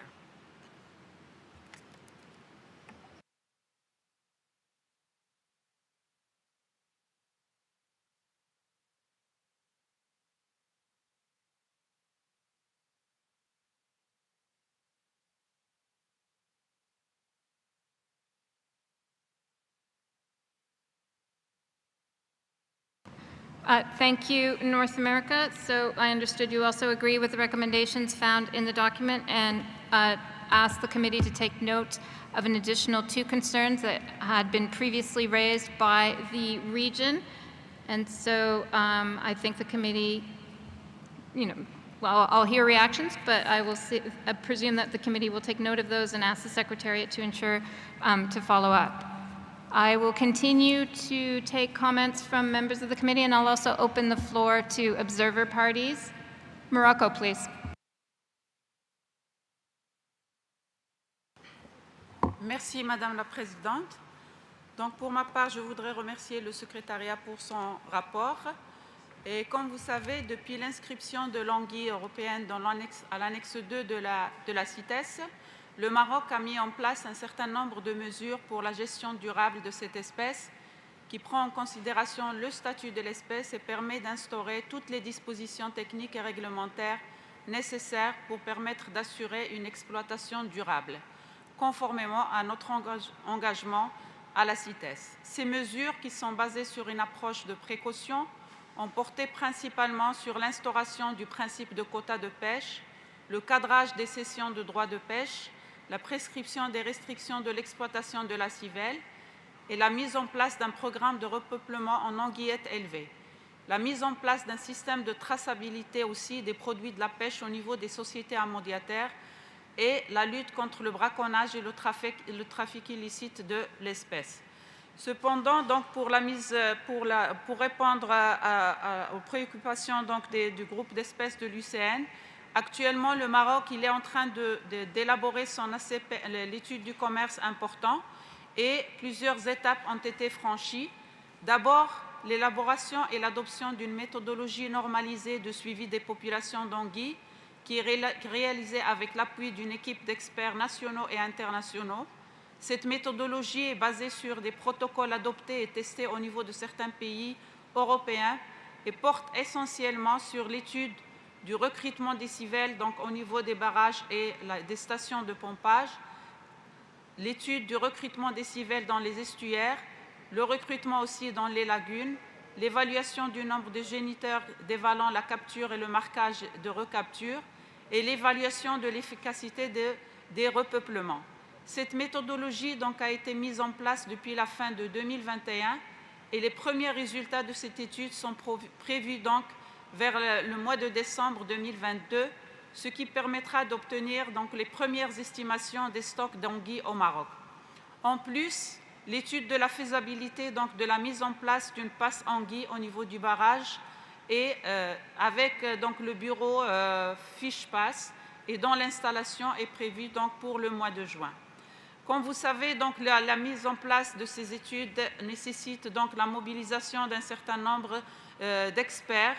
Et en termes de besoins, le Maroc a sollicité le secrétariat pour un appui en matière de renforcement des capacités, donc surtout pour le suivi de cette espèce et le suivi scientifique des stocks d'anguilles. Comme vous savez, c'est une espèce qui est vraiment en danger et qui nécessite un suivi particulier et de très près et qui nécessite aussi la mise en place de méthodologies qui est très reconnue au niveau international. Pour les augmentations du quota, donc le Maroc va attendre un peu l'élaboration de cette étude du commerce important et donc après la publication de cette étude, nous pourrons examiner un peu la demande du Maroc. Merci Madame la Présidente.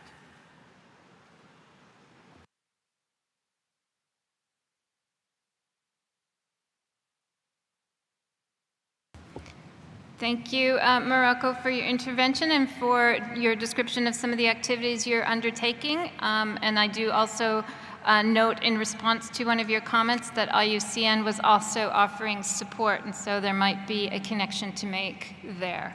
So thank you, Morocco. I'll continue to take interventions from members of the committee, and I'll also invite observer parties who wish to intervene.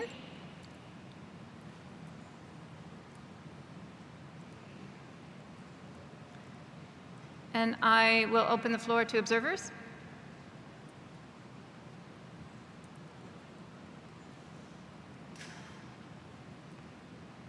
Okay. So seeing no further requests for the floor, it is my conclusion that the Standing Committee agrees with the recommendations for Anguilla found in paragraph 15. Those are directed to Algeria. Standing Committee also agrees with the recommendations for this species in paragraph 18, directed to Morocco. In doing so, the Standing Committee takes note of the concerns raised by the North American region and asks the Secretariat to follow up on those concerns and points. And finally, the Standing Committee agrees with the recommendations in paragraph 21 for this species that are directed to Tunisia. So thank you, committee. So at this point, we can turn our attention to the next cases, which I believe are Flora. So Secretariat, please.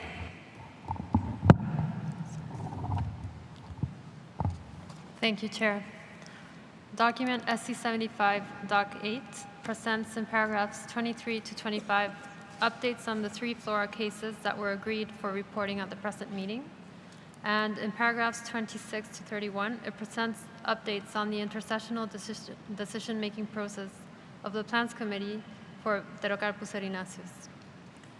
With regards to the 3 Flora cases that were agreed for reporting at the present meeting, these are India for Pterocarpus santalinus, Nepal for Nardostachys grandiflora, and Paraguay for Vulnesia sarmientoi. The overview of each case is summarized in Annex 1, Section B of the document, based on which the Secretariat has included the actions recommended for consideration of the Standing Committee. The views of the Plans Committee can be found in Annex 4, and the responses from the range states are found in Annex 5 of the document. In accordance with paragraph 1M of Resolution COM 12, Rev COP 18, and based on the present report, the Standing Committee is invited to review the recommendations of these 3 cases and decide on necessary action and make recommendations to the range states concerned or to all parties.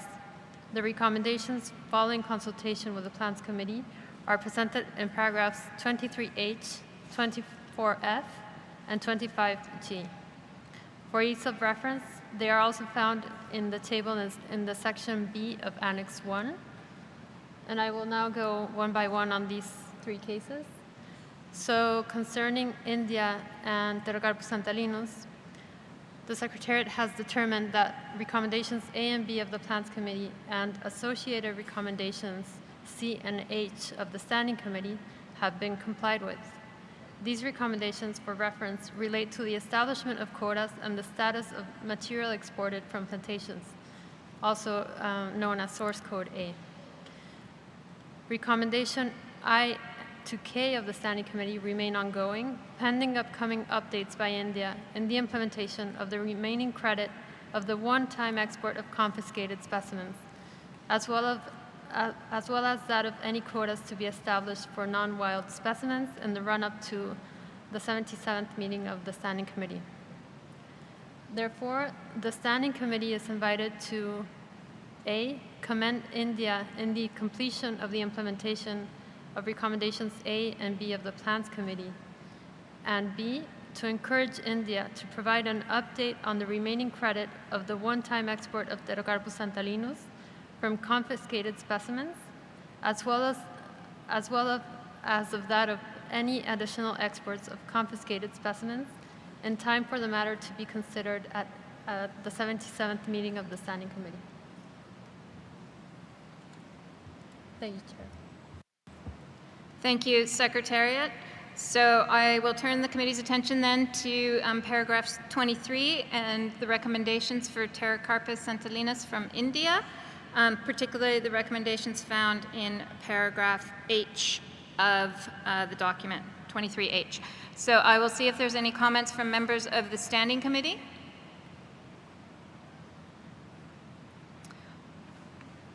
Ireland, please. Thank you, Chair. And Ireland speaks on behalf of the EU and its member states. We support the suggestion of the Secretariat for India to provide the update on the remaining credit of the one-time export, as well as any additional export of confiscated specimens, as well as complimenting India on the work done to date. Thank you. Thank you, Ireland. I will see if there's any further interventions from members of the committee, and I will also invite observer parties. And I will open the floor as well to observers who might wish to make a brief intervention. India, please, you have the floor. Thank you, Madam Chair.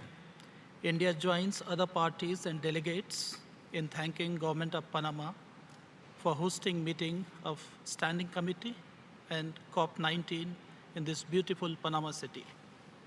Madam Chair, we would like to express our confusion about the basis on which exports of red sandals from India continue to be included in the RST process. The export of Pterocarpus santalinus from India has been included in the RST process for almost 16 of the last 17 years, despite India submitting 3 non-detriment finding reports for the species and complying with its reporting requirements under the convention. At SC 74, we were requested to provide an update of the remaining stock of the one-time export of confiscated specimens from 2019 onwards. This information has been provided to the CITES Secretariat in writing as well as to the Standing Committee at SC 74. The Secretariat in Annex 1 to SC 75 Doc 8 states that recommendations I to K of the Standing Committee recommendations remain ongoing. Of these recommendations, recommendation K is directed to the Secretariat and only recommendations I and J are directed at India. Recommendation I encourages India to provide an update of the remaining stock of the one-time export of confiscated specimens from 2019 onwards in order to complete implementation of recommendations C and E of the Standing Committee. As we have stated, this recommendation has already been complied with. Recommendation J encourages India to finalize the implementation of all outstanding recommendations in time for the matter to be considered at SC 77. There are no outstanding recommendations, and therefore, this recommendation has also been complied with. The making of non-detriment findings, legal acquisition findings, and findings regarding artificial propagation are functions vested in the management and scientific authorities of parties by the Convention. The RST process is not meant to assign these functions to the Plans Committee or the Standing Committee. It is meant to identify issues in the making of NDFs, and it bears repeating that we have not received any communication from the Secretariat, the Plans Committee, or the Standing Committee questioning the findings or recommendations of our NDF reports. As per Resolution Conf 12.8, Rev COP 18, the RST process is meant to identify problems and solutions concerning the implementation of Article 4, paragraphs 2A, 3, and 6A of the Convention. It is not meant to review the export of artificially propagated specimens which are covered by paragraph 5 of Article 7, or the disposal of seized and confiscated specimens which are now covered by Resolution 17.8 on the disposal of illegally traded and confiscated specimens of CITES listed species. India has comprehensive laws for forest and wildlife protection, and India applies stricter domestic measures than CITES for Pterocarpus santalinus. The felling and transport of a species is strictly regulated by state and national laws, and these are detailed in the 2019 NDF report. In addition to CITES permits, the export of Pterocarpus santalinus requires licenses from the Director General of Foreign Trade under the Foreign Trade Development and Regulation Act 1992. This requirement applies to all specimens of Pterocarpus santalinus and not only those covered under Annotation 7. There is no information or clarification that has been requested from us that is pending. We strongly urge the Standing Committee to remove the species from the RST process at this meeting. Thank you, Madam Chair.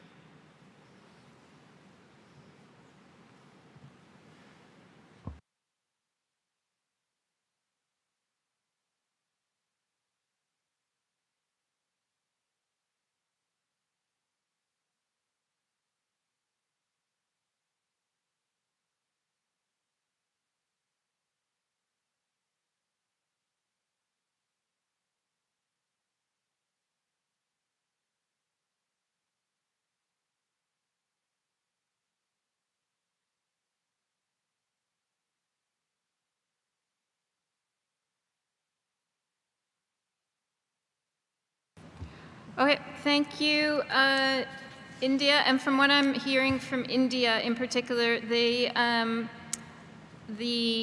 particular point that would retain consideration of this case is to get an update on the remaining credit of the one-time export. And India is suggesting that this information has been provided and is not necessarily pertinent to the review of significant trade process. And so I would ask for any insights from the Standing Committee. I heard from Ireland that they support the recommendations in the document as presented by the Secretariat, and so would seek this, this update prior to making a final evaluation in terms of the conclusion of this RST process. So I'll seek insights from the committee as to whether or not they wish to retain this recommendation or alternatively conclude the process for India. Again, I'll take silence to be agreement with the document and the recommendations as they are drafted in Doc 8. So I open the floor again to parties, to observer parties and to members of the Standing Committee. I will see if there is any brief interventions from observers.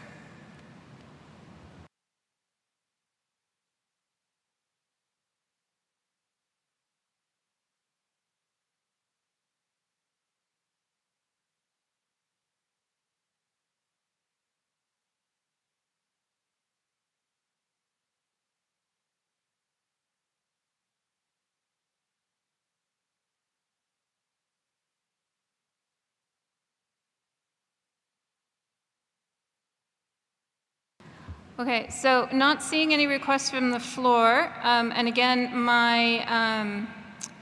my proposed approach was, unless the Standing Committee members make a suggestion otherwise, was that I will take silence from the committee to be agreement with the recommendations of the the Secretariat as found in paragraph H, which would thus retain the recommendation to encourage an update on the remaining credit. It's my understanding that with this particular update, we could anticipate the removal of India from the RST process at the next meeting, the next substantive meeting of the Standing Committee. But right now, what I'm not hearing, what I'm hearing by default is that we retain the recommendations and that the committee agrees with the recommendations in paragraph H. So I'm not seeing reactions to the contrary. So thank you very much, India, and I appreciate your intervention, and I hope that this final clarification will allow for the successful conclusion of this case at the next meeting. But my conclusion is the Standing Committee agrees with the recommendations found in paragraph 23H as directed to India for Pterocarpus santalinus. So I will move then to the next case from Nepal. Secretariat, please. Thank you, Chair. So in the case of Nepal for Nardostachys grandiflora, the Secretariat has determined that recommendations A to E of the Plans Committee, which relate to the establishment of conservative export quotas, the formulation of non-determinant findings, and the development of adaptive management plans, and associated recommendations from the Standing Committee have been complied with. And we also understand that following the publication of the document, Nepal has been in bilateral consultations with parties that have requested additional clarifications on the NDF and the establishment of quotas, and we welcome this dialogue. So based on this, the Secretariat invites the Standing Committee to agree that Nepal has complied with all the recommendations for Nardostachys grandiflora and can be removed from the review of significant trade process. Thank you, Chair. Thank you, Secretariat. So I will take reactions firstly from members of the Standing Committee regarding the recommendation to remove Nepal from the RST process as found in paragraph 24F. I'll invite members of the Standing Committee to comment. I'll also open the floor to observer parties. Ireland, please, you have the floor. Thank you, Chair. And Ireland speaks on behalf of the EU and its member states. While we acknowledge the progress made by Nepal within the review of significant trade process, but we disagree, however, with its removal from the review. The species has been categorized as critically endangered as recently as 2020. Nepal has not proven to us that the high harvest volume is based on scientifically sound inventory, and for example, they do not take into account the domestic trade or any illegal trade, as also highlighted by the Secretariat in their calculations, and that the current management and monitoring of this species is not appropriate to the level of extinction risk. Therefore, we have some specific recommendations to retain the species country combination in the review of significant trade, and we would encourage Nepal to provide some further documentation on the assessment of the standing stock, calculation of the sustainable harvest volumes within its districts, and then at the national level to apply a more precautionary approach to this data. We want to establish, Nepal to establish a revised export quota then based on the data suggested above, and we would take into account the harvesting, the domestic harvest and trade volumes. We would also like some information on the management and monitoring for all the different harvest districts in Nepal. And we would also suggest a traceability system which would link exported specimens to their specific harvest district. Thank you, Chair.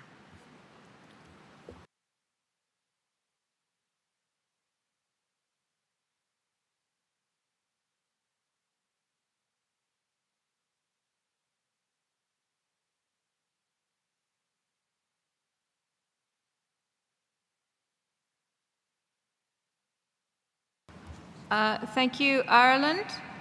So first and foremost, you disagree with the recommendation to remove Nepal from the RST process, and then you provide a number of actions you feel would be necessary. So before we detail those, I will continue to take interventions from members of the Standing Committee to get a sense of the views at the committee.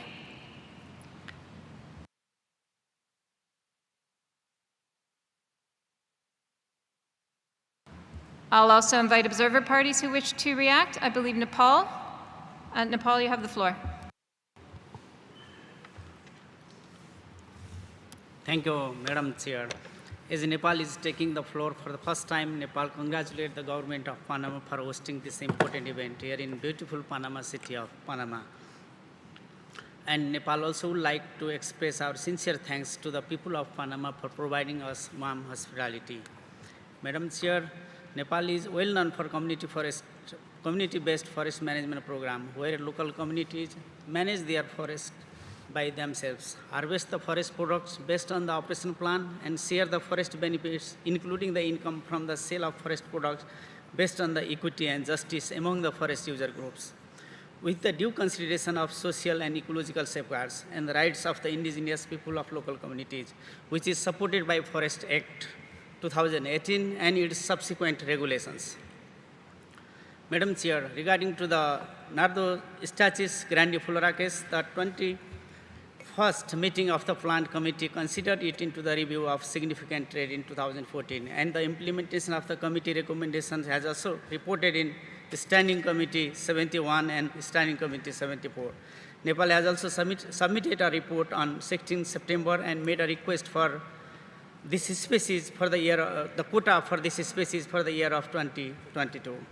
The Secretariat has already consulted with the members of the Plant Committee and observed that Nepal has fulfilled all the recommendations for this particular species, Nardo Stachys grandiflora, and its biological sustainability, and therefore Nepal welcomes the Secretariat recommendations to remove from the review of significant trade process. Thank you, Madam Chair. Thank you, Nepal. I will continue to seek interventions from members of the committee as well as observer parties. I will note, as I've done in the past, there was one disagreement with this recommendation. I will take silence from the rest of the members of the committee to be agreement with the recommendation to remove this species from the review of significant trade. So again, I will continue to take interventions from parties present, both members of the committee and observer parties. I'll also invite any interventions from observers. I think it's traffic. Traffic.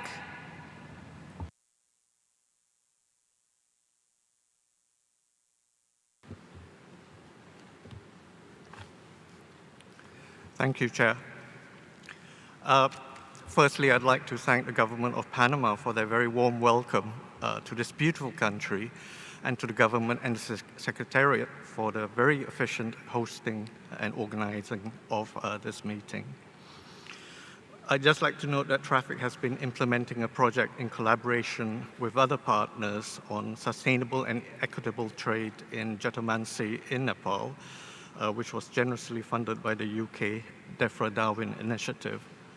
Traffic worked with the government of Nepal in operationalizing CITES trade controls for medicinal and aromatic plants, and supported capacity building on sustainable harvest management to over 2,000 Jatamansi harvesting households in 2 districts in Nepal, using the voluntary farewell standard. This has helped simultaneously to protect wild ecosystems and improve local livelihoods from wild collection activities. Jatamansi harvest benefits an estimated 15,000 people in Nepal, providing an average 25% of their yearly income. We therefore strongly believe that enabling imports to important markets for Jatamansi products will provide important incentives for the ongoing conservation of the species. Traffic stands ready to support the ongoing activities to enable sustainable harvests and trade in Nardostakis grandiflora in Nepal. Thank you, Chair. Thank you, Traffic.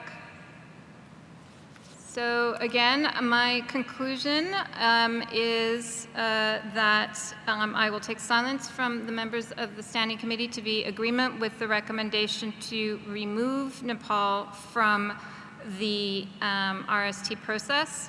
So it is my conclusion, therefore, that overall the Standing Committee agrees to remove Nepal from the RST process.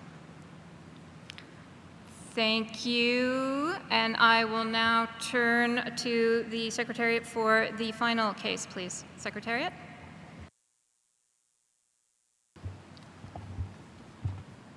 Thank you, Chair. The final case relates to Paraguay Vulnesia sarmientoi. The Secretariat has determined that recommendations A to F of the Plans Committee, which relate to several aspects from the establishment of export quotas to long-term monitoring and management measures up to 2025, have been implemented, and that recommendations G to N of the Standing Committee, which relate to aspects from the establishment of conservative quotas to updates on the NDF study, have also been met. Therefore, the Standing Committee is invited to commend Paraguay in its commitment to formulate NDFs and precautionary export quotas for Vulnesia sarmientoi, and to agree that Paraguay has complied with all recommendations in the framework of the RST process for Vulnesia sarmientoi and can be removed from the process. Thank you. Thank you, Secretariat. So I again draw the committee's attention to paragraph 25G and the recommendation from the Secretariat that the Standing Committee agree to remove Paraguay from the RST process. So I will first see if there are comments from members of the Standing Committee. I see North America, followed by Ireland. So North America, please. Thank you, Madam Chair. The North American region notes the significant progress made by range countries to address the committee's recommendations, and we appreciate the excellent work of the Secretariat and the PC Chair in keeping the review of significant trade process moving forward. Indeed, we support all recommendations made in Document 8 regarding cases currently in the review of significant trade process, and note the report of the Pterocarpus erinaceus review. We would, however, like to make the following general observations. Regarding India and Pterocarpus centellinus, at SC74 it was reported that India would not export any wild specimens for 5 years, and that the Secretariat had received information supporting the export of artificially propagated specimens. For the purposes of clarity and tracking, we recommend this information be noted on the CITES export quota website. Regarding Paraguay and Vulnesia sarmientoi, During the PC consultation prior to SC 74, it was noted that the quota had been established by weight rather than by the CITES recommended unit of measure, cubic meters. We believe it will be difficult to compare an export quota by weight with trade data that is reported in cubic meters. As well, we are concerned that the Plants Committee consultation process during the present intersessional has been hurried and in some respects inadequate, and we suggest a discussion of this matter take place at the next meeting of the Plants Committee. Thank you, Madam Chair. Thank you, North America. So I understand that the North American region agrees with the recommendation for Paraguay and indeed all the previous recommendations, and has also raised 3 issues that in particular they would like the committee to take note of. And some of those, I believe, should be shared with the Secretariat for their follow-up, as it sounded like there was some follow-up needed there. So I will now take the intervention from Ireland, please. Thank you, Chair. And Ireland once again speaks on behalf of the EU and its member states. While we acknowledge the huge progress made by Paraguay with Bolnesia sarmientoi within the review of significant trade process, however, we would again disagree with the removal of it from the process. We feel that growth rates of this extremely slow-growing species are not considered in the management plans, and as a consequence, extrapolating harvestable stock is not quite accurate, and this could potentially lead to unsustainable harvest rates and cutting cycles. We recommend that to retain the species country combination, and we have 3 recommendations then to encourage Paraguay to A, assess the growing stocks and harvest areas based on scientifically appropriate inventory methods, to update the forest management plans accordingly, and to take into consideration the slow growth rates of the species. And we would like to get Paraguay to establish a precautionary export quota, taking into account the recommendations from the review of significant trade and the 2021 NDF made by the CITES Scientific Authority of Paraguay. Thank you.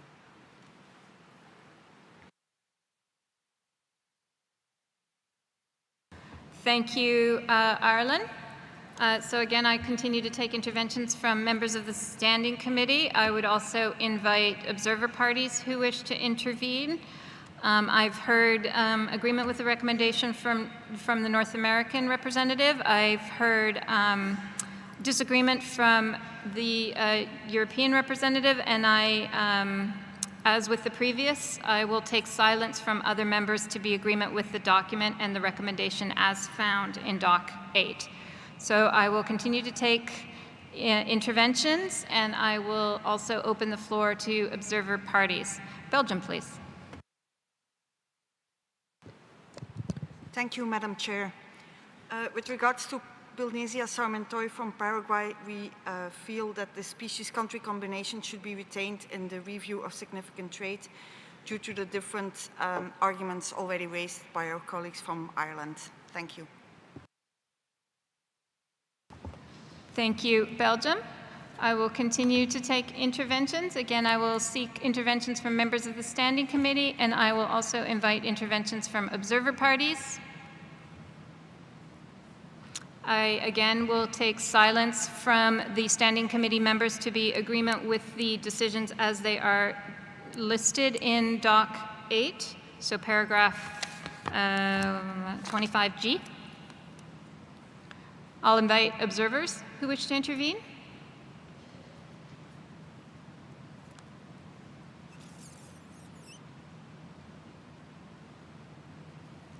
Okay, so seeing no requests for the floor, I understand that the representative from Belgium and from Ireland disagree with the recommendation. I heard agreement from North America, and I've taken silence from the remaining members of the Standing Committee to also be agreement with the recommendation as found in Doc 8. So therefore, it is my conclusion that the Standing Committee agrees with the recommendations found in paragraph 25, paragraph G, and in particular agrees that Paraguay has complied with the recommendations and can be removed from the RST process. So that is the last of the recommendations related to species country combinations. And the final recommendation in the document is to take note of paragraphs 26 through 31 regarding the intersessional decision-making process. And we additionally take note of the comment made by the North American region on this process. I will see if there's any other comments on that aspect before concluding our discussion of document 8. Okay. So seeing no further requests for the floor, I believe that concludes our consideration of document 8 on the review of significant trade. I am not doing a great job of keeping us on time, but perhaps we will catch up. We are now moving to document 9, illegal trade in Asian big cats. So I will invite the Secretariat to please introduce document 9. Thank you very much, Chair. Yeah, document 9 on illegal trade in Asian big cats concerns decisions 18108 and 18109, and specifically missions to those parties in whose territories there are facilities which may be of concern keeping Asian big cats in captivity. Now, previous Secretariat reviews reported to this committee have found that concerns about Asian big cats in captivity relate to tigers, and our focus, therefore, has been on that species. As has been reported in previous reports to the Standing Committee on this matter, the Standing Committee has noted that concern in this context can be for one of two reasons. Firstly, Decision 1469 says that parties with intensive operations breeding tigers on a commercial scale should implement measures to restrict the captive population to a level supportive only of conserving wild tigers, and that tigers should not be bred for trade in their parts and derivatives. The second concern that we found evidence that some facilities, specimens of parts and derivatives of tigers may be entering trade through these facilities, and Resolution Conference 12.5 requires parties to ensure that adequate management practices and controls are in place to prevent that illegal trade taking place through these facilities. So as you'll see from paragraph 11 of the document, we found 83 facilities in 7 parties keeping tigers, where there was some sign that one or both of these concerns applied. And the purpose of the envisaged missions is to gain a better understanding of the operations and the activities undertaken by these facilities, and to report back to this committee with recommendations for its consideration. Now, these missions were subject to external funding, and external funds were received right at the end of last year to undertake some of these missions. Those funds came from the United Kingdom of Great Britain and Northern Ireland, and we'd like to thank the UK warmly for their support for this exercise.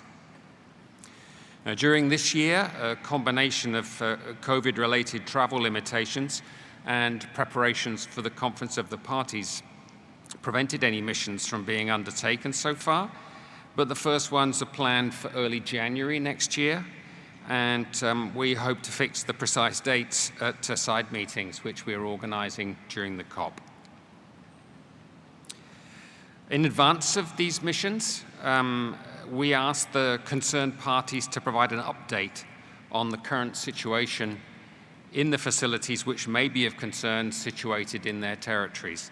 And by the time of writing the document, we'd received replies from the Lao People's Democratic Republic, South Africa, Thailand, and the United States of America, and we would like to thank these parties for their timely responses. You can find a summary of their replies in Annex 1 of the document. As you see, most of the facilities continue to keep tigers, although a number in Thailand and the United States of America have been closed after enforcement actions were carried out in relation to them. Since we wrote this document, we've received a completed questionnaire from the Czech Republic, who report that their 2 facilities, which of possible concern, are still operating, but that national legislation concerning tigers has been strengthened and a number of enforcement actions have been carried out. China has also responded to our inquiry. They've not yet completed an inventory of the current status of facilities of possible concern, but they inform us that they're committed to fulfill the decisions of CITES, and they also advise that currently there are no facilities breeding tigers for commercial purposes in China. We are yet to receive a reply from Vietnam. Now, the missions that are planned for the first part of January next year, with the dates to be fixed, are to Vietnam, to the Lao PDR, and to Thailand, and all 3 of those parties have indicated that they would welcome such a visit. For the information of the committee, the Secretariat attaches the terms of reference for these missions as Annex 2 to the document. Decisions 18.108 and 18.109 are proposed for renewal by the Standing Committee at the upcoming COP in document 68, and the Secretariat trusts that the Conference of the Parties will agree to this renewal so that the Secretariat can report at SC 77. In conclusion, Chair, and in a departure from the recommendation that we had in the document, which has had to be updated in the view of events that have taken place since we wrote the document, the Secretary requests the Standing Committee to take note of the present report and to encourage Vietnam to respond to the request of the Secretariat to complete a questionnaire in order to provide an update on the situation concerning these facilities in advance of a possible mission. Thank you very much, Chair. No, China has replied, yeah.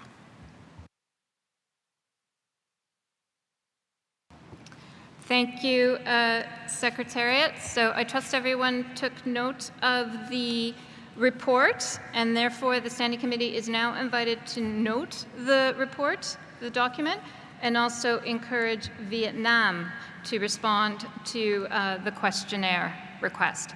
So I will turn first to members of the Standing Committee for any reactions. Ireland, please.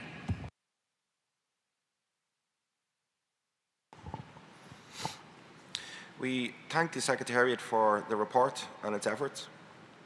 In addition, we welcome the reports from the Czech Republic, Lao PDR, South Africa, Thailand, and the United States of America. We support the proposed recommendation and encourage China to respond to the questionnaire.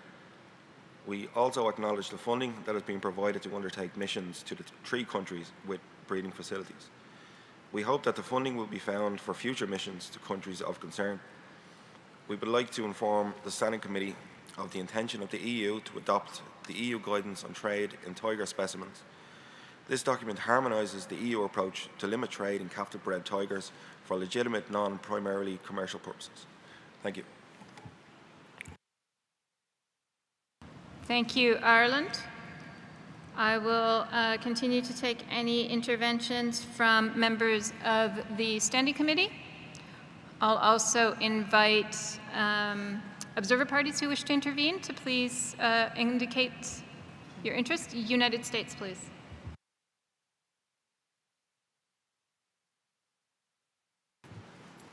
Thank you, Madam Chair. The United States supports noting the document. Additionally, we urge all parties to respond to requests from the Secretariat in a timely manner so that the work called for in these decisions can be concluded. With regard to the mission terms of reference, we look forward to hearing the input of others, including from non-party observers with relevant expertise. From our perspective, in addition to an expert in captive tiger conservation, for example from WASA, we believe that the Secretariat should consult experts in the administration of sanctuaries, especially for big cats. Thank you, Madam Chair.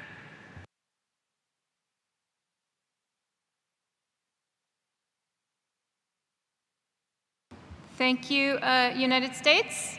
I see the Secretariat taking note of that recommendation you make to the terms of reference. I turn to India now, please. Thank you, Madam Chair.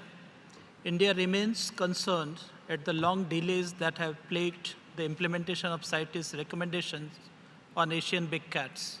We remind the Standing Committee that Decision 14.69, which was adopted in 2007, still remains to be implemented even after 15 years. None of the decisions adopted at the COP18 have been implemented in full. The information generated through 2 comprehensive reviews of the implementation of Resolution Conf 12.5 remains yet to be acted on. We therefore support the adoption of a specific time-bound recommendations at this meeting and at COP19 wherever possible. In particular, we support the following recommendations with reporting to SC 77 and SC 78. First, a recommendation encouraging the relevant consumer states to take effective enforcement action to shut down the trade of Asian big cat body parts and derivatives at wildlife trade tourism markets referred to COP18 Doc 17.1. Second, a recommendation encouraging Lao PDR to suspend breeding of tigers at captive facilities and establish a stripe pattern photo database for these tigers. And third, in line with the draft decisions on elephant at COP19, a recommendation encouraging parties that have not closed their domestic markets for commercial trade of Asian big cat body parts and derivatives to report on the measures they are taking to ensure that these domestic markets are not contributing to poaching or trade of Asian big cats. We also support the adoption of a recommendation encouraging parties which have not responded to the Secretariat's questionnaire to do so by an agreed deadline. Thank you, Madam Chair. Thank you, India, and we take note of your additional points. I also note that there is a discussion around this issue during the Conference of the Parties, particularly with the renewal of the decisions. Right, and I take note that you agree to encourage parties to respond to the questionnaire. So I'll continue to take interventions from members of the Standing Committee as well as observer parties. I will also take a very brief intervention from an observer, cognizant that I am running out of time. Nepal? Nepal, please, you have the floor. Thank you, Chair. I support the suggestions made by the India, and at the same time, the government of Nepal also committed the tiger conservation in the wild, and recently the census data shows that our tiger number is increased almost by 3 times. And while talking this agenda, Nepal is concerned that there is no poaching, the poaching is increased, and the conflict also is increased in the ground. That's why I would like to consider supporting with India. Thank you very much. Thank you very much, Nepal. And again, I would invite you to take up some of these matters in the relevant agenda item under the Conference of the Parties. I have briefly consulted with the Secretariat, and we do not have significant time that we can spend beyond, and so I am going to have to push us along a little bit more quickly, so I apologize for that. So I suggest that we conclude this item. The Standing Committee does take note of the present document. We encourage those parties who have not responded to the request to complete the questionnaire, and the Secretariat noted Vietnam in particular. We take note as well. I would ask the Secretariat to take note of the comments regarding the terms of reference and the consultation of experts. And I'll look forward to continued discussion on this issue during the Conference of the Parties. But I think I will conclude our consideration of Doc 9 at this point and turn our attention then to document 10 on the revised guidelines. So, Secretariat, please. Thank you, Madam Chair. Document SC75 Doc 10 proposes revisions to the definition of 4 trade term codes and the guidelines for the preparation and submission of annual reports, and the inclusion of 1 new trade term code for fins. These proposed changes were originally made by Peru at SC73 and by the Animals Committee at SC74, but the Standing Committee had not had time to consider them during those meetings. The Secretariat has included the changes proposed by Peru in relation to the definition of baleen, fiber, and hair. One thing the Secretariat has not included in this document is the proposal to include a new trade term code for handicraft product or handicraft. The Secretariat would not recommend the introduction of this new trade term code for handicraft, since it does not seem necessary to accurately capture trade in vicuña that is predominantly reported under cloth and garment. Further, the inclusion of a trade term for handicraft could lead to confusion for trade in other specimens, such as ivory and wood products. Finally, the new trade term code is coming out of the Animals Committee that proposes to separate reporting between wet fins and dried fins. The committee is invited to approve the amendments in paragraph 7 of the document and to note that the Secretariat will update the guidelines to the official name of Turkey, which is now known as Turkey. Thank you, Madam Chair. Thank you, Secretariat. So I will turn the attention of the committee to the recommendations in paragraph 7. These are following from previous discussions. There are edits proposed to the explanation for baleen, for fiber, for hair, as well as the proposal for a new code for separating out dried fin from wet fin in the trade reports. And of course, we note the updates, including the update to the official name of Turkey. So I will see if there are comments from members of the Standing Committee, and I will also, again in the interest of time, open the floor to observer parties. Peru, please, you have the floor. Gracias, señora presidenta, por permitirnos hacer uso nuevamente de la palabra. Y en este punto queremos manifestar que los países de la región, como son Argentina, Chile, Ecuador y el mismo Perú, consideran pertinentes las recomendaciones de la Secretaría en lo relacionado al código FIB. En cuanto al código HAI, consideramos que el guanaco debe ser incluido en este código. Perú propone la inclusión de un código para hilo, ya que en la actualidad se está utilizando el código de fibra, lo que no describe el producto. Solicitamos nos permita proponer un código y una definición apropiada para la próxima reunión del Comité Permanente al terminar esta COP. Gracias, señora presidenta.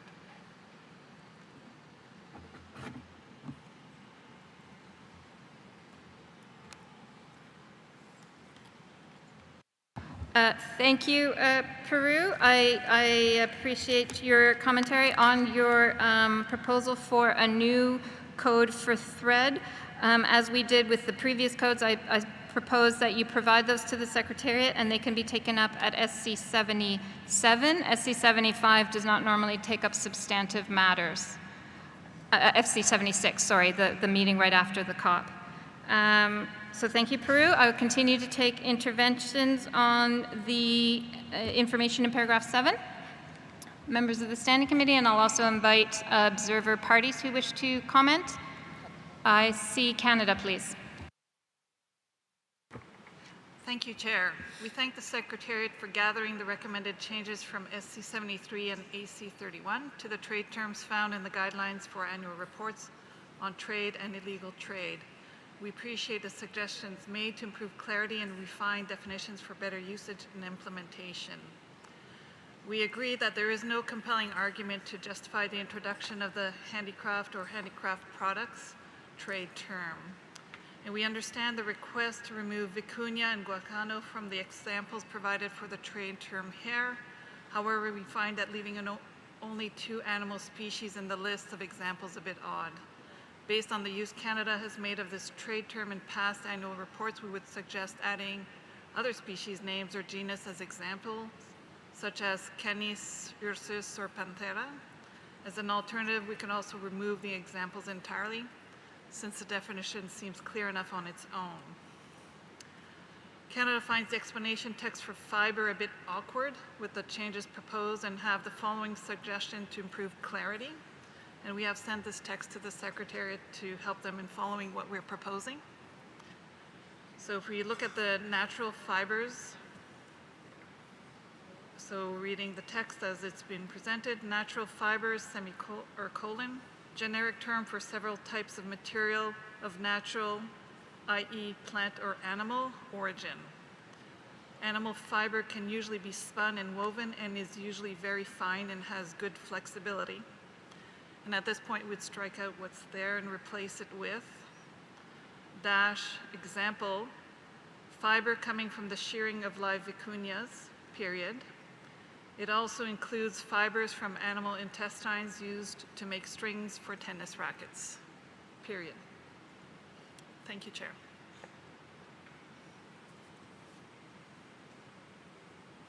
Thank you, Canada. Regarding your advice on hair, I would recommend that the Secretariat take note and consider that advice and perhaps bring back any additional suggestions to SC 77. Regarding fibers, what I understand Canada is proposing is the final portion on the examples to provide some clarity by reorganizing it and talking about the fiber coming from the shearing of live vicuñas, and then more specifically the animal fibers that are used in the strings of tennis rackets. And I gather the plant fiber is already identified in the new definition where it says i.e. plant or animal.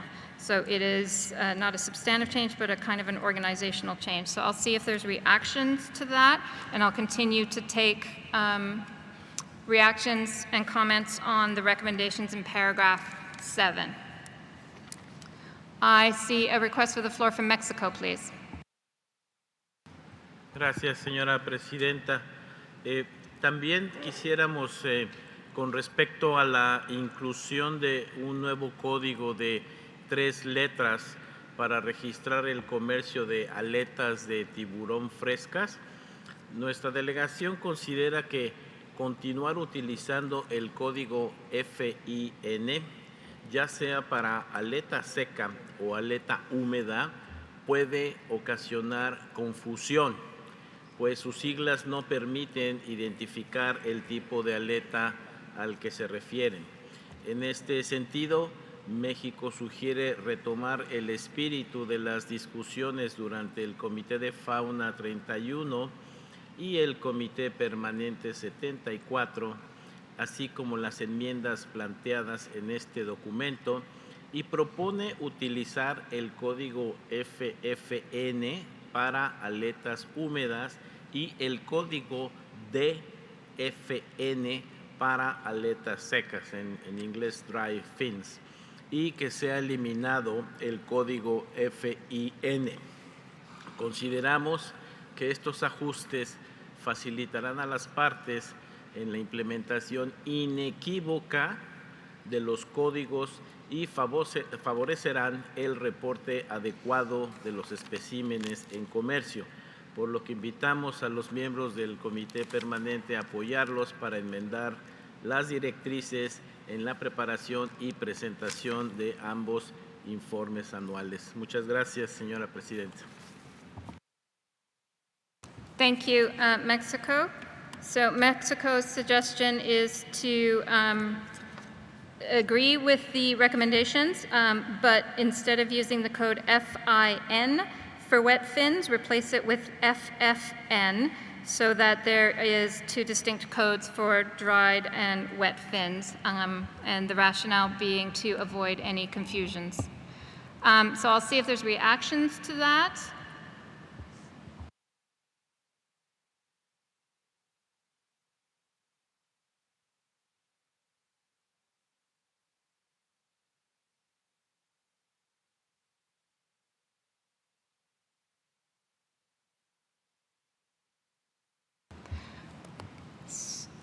So I'm trying to break down the various pieces that we've heard. What I hear, and I think we might be able to react to, and if there's concerns, we will park it for the next meeting. But the reorganization of the fiber definition by Canada, the clarification of the latter half, the change in the codes proposed by Mexico, particularly changing FIN to FFN, the retention of guanaco as an example of hair as proposed by Peru. I think we can see if we can address those. The other proposals to have a new definition for thread and to also consider other examples in the hair definition, I think we will ask the Secretariat to take those into consideration and bring them back to SC 77. But I'm seeking any reactions, any concerns. So Oceania, please. Thank you, Chair. I think Oceania could support Mexico's suggestion of using FFN for fresh fin or frozen fin and DFN as proposed in the document for dried fin, and get rid of the term FIN for fin to make things less confusing in the future. It's just so that you can have different conversion factors for those two shark fin products. Thank you. Thank you. Any additional comments on those three particular additions or amendments to the recommendations?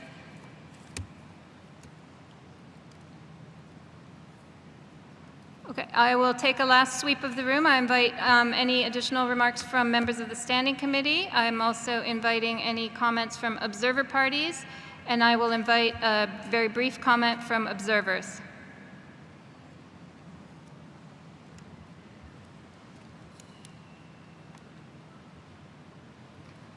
Okay, so seeing no additional comments, it is my understanding that the Standing Committee can agree with the proposed text found in paragraph 7 for baleen. Standing Committee agrees with the amended definition of fiber with the tweaking provided by Canada to clarify the example part. The Standing Committee agrees with the creation of a new entry for dried fin with the code DFN. Standing Committee agrees with the amendments to the wet fin and additionally agrees with Mexico to change the FIN code to FFN. And Standing Committee agrees with the language for hair retaining guanaco as an example. The other points raised by Canada and Peru, we take note of those points, and the Secretariat is invited to consider those and bring them back for consideration at the 77th meeting of the Standing Committee. And we take note of the changes that will be published in the guidelines. So thank you, everyone. I think that concludes our consideration of Doc 10. So I will then move us to Doc 11, Review of Trade in Animal Specimens, and I will turn to the Secretariat, please, to introduce this document. Yes, thank you, Chair. In relation to Agenda Item 11, at SC 74, the Standing Committee requested the Secretariat to report back to this meeting on 2 cases currently in the review under Resolution Conf 17.7 on review of trade in animal specimens reported as produced in captivity. So we will report on all other ongoing cases at the 77th meeting of the Standing Committee. So the first case is Giacchilone elegans from Jordan. And at AC 74, the Standing Committee agreed that Jordan be retained in the review until it provided clarifications on the legal origin of the founder stock and on the identification of species held at the facility, at the breeding facility, as photographs previously submitted appeared to show the species Testudo greca rather than Giacchilone elegans. Jordan confirmed to the Secretariat that since Giacchilone elegans was transferred from CITES Appendix 2 to Appendix 1, that the Management Authority of CITES in Jordan has never issued a permit to export the species. And since document SC75 what are we on, 11, was written, Jordan has now confirmed that the facility no longer has any specimens of Giotulone elegans. In the second case, which is Testudo hermani from North Macedonia, the Secretariat and the Animals Committee had recommended that the species-country combination could be removed from the review process. However, at SC74, the Standing Committee agreed that North Macedonia be retained in the review until the Secretariat provides a legal perspective at this meeting about the NDF requirement when the founder stock of a captive breeding facility has been taken from the wild before the party joined the Convention. The Secretariat provides this legal perspective in paragraphs 19 and 20, and the Standing Committee may wish to consider how this issue might be addressed further in the next intersessional period. So in conclusion, the Secretariat recommends that Giotulone elegans from Jordan and Testudo hermani from North Macedonia can be removed from the review under Resolution Conf 17.7. Thank you. Thank you, Chair. Thank you, Secretariat, for your report on these two cases. And so, as we heard from the Secretariat, the recommendation of the Secretariat is to the Standing Committee is to remove Giotulone elegans from Jordan and Testudo hermani from North Macedonia from the review of captive species process. So I will seek first views from the Standing Committee. Of course, I will take silence to be agreement with the recommendations as presented by the Secretariat. So I see Israel, please. Thank you, Chair. As we have indicated in the past, we have a great deal of concern with this case from Jordan, as the species Testudo graecii is common in Israel, and there is possibility of smuggling of specimens out of Israel that we're concerned about. We don't see that the facility has provided all the answers to the questions that were raised. And as we mentioned in the morning, when we were discussing Article 13, we have some comments on this issue. Paragraph 14 says that the Secretariat will continue to consult with Jordan on this matter and will update the Standing Committee orally should it receive any further response. We consider this a rather weak response by the Standing Committee, and we would recommend at this time that we would like to see the Secretary follow up to receive answers to all the issues that were raised in paragraphs 10, 11, 12, and 13, especially concerning Testudo graecii, and especially also in paragraph 9, the 1,000 specimens that supposedly were being held and now all of a sudden seem to have disappeared. So we would recommend then that the Standing Committee directs to the Secretariat to continue to maintain close communication with Jordan to gain clarification on the issues raised in paragraphs 9 through 13 of document SC75, Doc 11, and it should present these findings to the 77th meeting of the Standing Committee. And further, we recommend, the Standing Committee recommends that Jordan, immediately and until the Standing Committee recommends otherwise, establish a zero export quota for Testudo graecii from all sources, as this is entirely unclear what's going on in this facility. So those were the three recommendations. One, maintain close communication to clarify the issues in paragraphs 9 through 13, present its findings at the 77th meeting, and recommend a zero export quota of Testudo graecii from all sources. While we have the floor, we also have a comment on the matter raised in the issue of Testudo hermani from North Macedonia. The Secretariat's interpretation, legal interpretation in paragraphs 19 and 20 seem to us very problematic.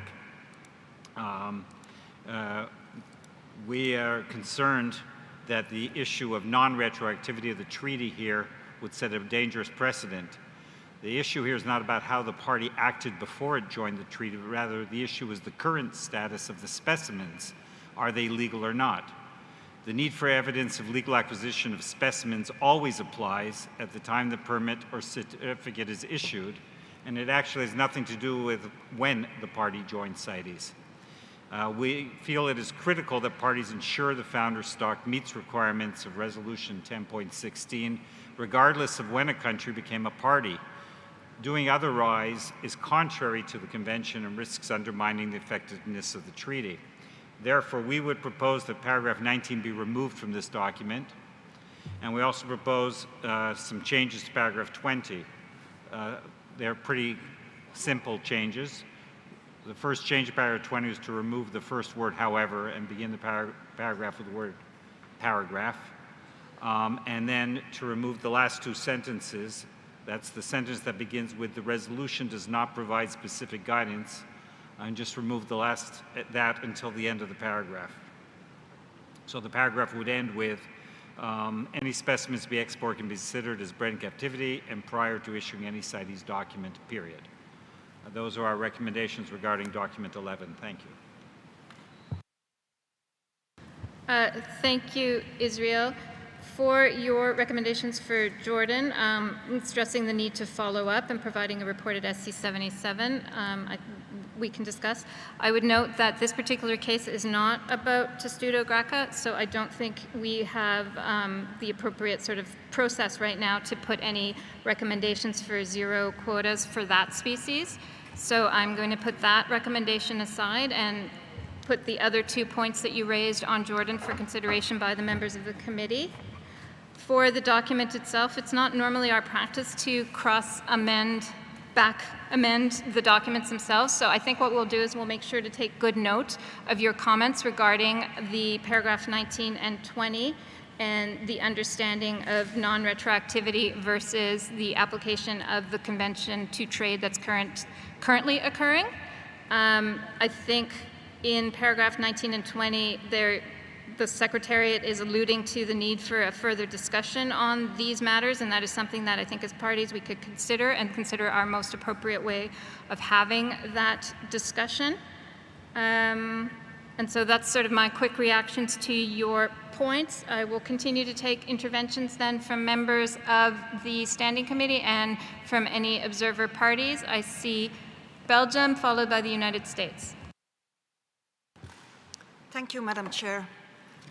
We feel that both country species combinations should be remained in the captive breeding review and not be closed. For Geochelone elegans from Jordan, we should not accept that the sudden disappearance of animals result in a country exiting this process. This should be investigated further. In addition to this, the number requested for the export, being 1,000 specimens, is very high and cannot be explained with the supposed breeding stock, which cannot be accepted. With regards to Testudo armani from North Macedonia, the question of this pre-accession founder stock rather than pre-convention founder stock is a general one and should be clearly answered. We feel that the comments given by the CITES Secretariat do not seem to be sufficient because they don't comment on Resolution Conf 13.6 on the definition of pre-convention. As in the past, this founder stock was declared as pre-convention, which is not the correct term to be used for this pre-accession founder stock. And we feel that the species country combination should not be left out of the review before this general question is solved. Thank you.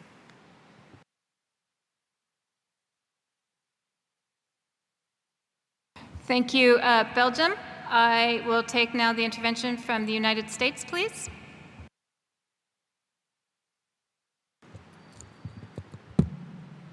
Thank you, Madam Chair. We note the Secretariat's report in this document.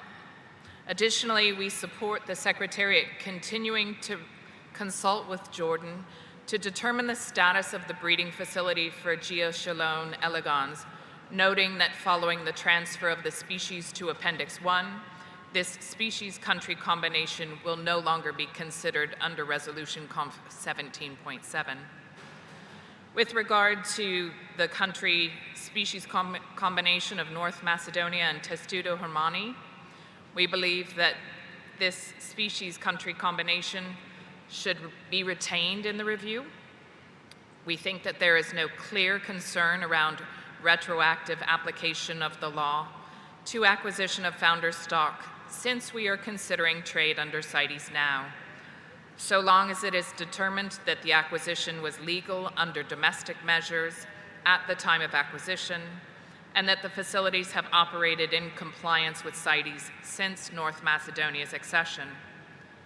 Therefore, we continue to support the retention of North Macedonia in this process. To provide information on domestic measures in place at the time of acquisition of the founder stock, as well as domestic measures since North Macedonia's accession. We further support the Secretariat's recommendation to consider this issue in the ongoing discussions under COP19, Agenda Item 53. Thank you, Madam Chair.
Thank you. And sorry, I was just trying to get a few points of clarification from the Secretariat on Resolution 17.7, which shockingly I have not memorized, and understanding a little bit of what we might do next based on the interventions. So based on the interventions I've heard so far, and I will continue to take interventions, essentially what I'm hearing is the committee would prefer to retain both of these cases. In the first case for Jordan, the committee would prefer to retain Jordan in the process, and the recommendation specifically is that the Secretariat continues to follow up on the matter of the confusion, the matter that's in 14, and then report to SC 77, and so that we would retain Jordan for Geochelone elegans, and so that we can get some more clarity on this concern between the species in question and the work of that facility, and hear a report at SC 77. For North Macedonia, what I've heard is there's still some clarity that people are seeking around the application of how you deal with legality of founder stock. But what I'm hearing in particular is that there is a desire to retain the species country combination, in particular to seek more information from North Macedonia about how they determine the legality of the founder stock and the acquisition of that founder stock in line with the domestic laws at the time, so that they can make the legality findings presently when they allow for trade. So this is what I'm sensing from the members of the committee and the parties who have intervened. I'm seeing a nod in a corner, so that's always helpful. So I will continue to see if there are views, differing views in particular. I'll take silence to be agreement with the conclusion that I have just outlined based on our discussion so far. And so, yeah, the floor is open then to standing committee members and observer parties. I'll also take a brief intervention from observers. And thank you to the indulgence of the interpreters.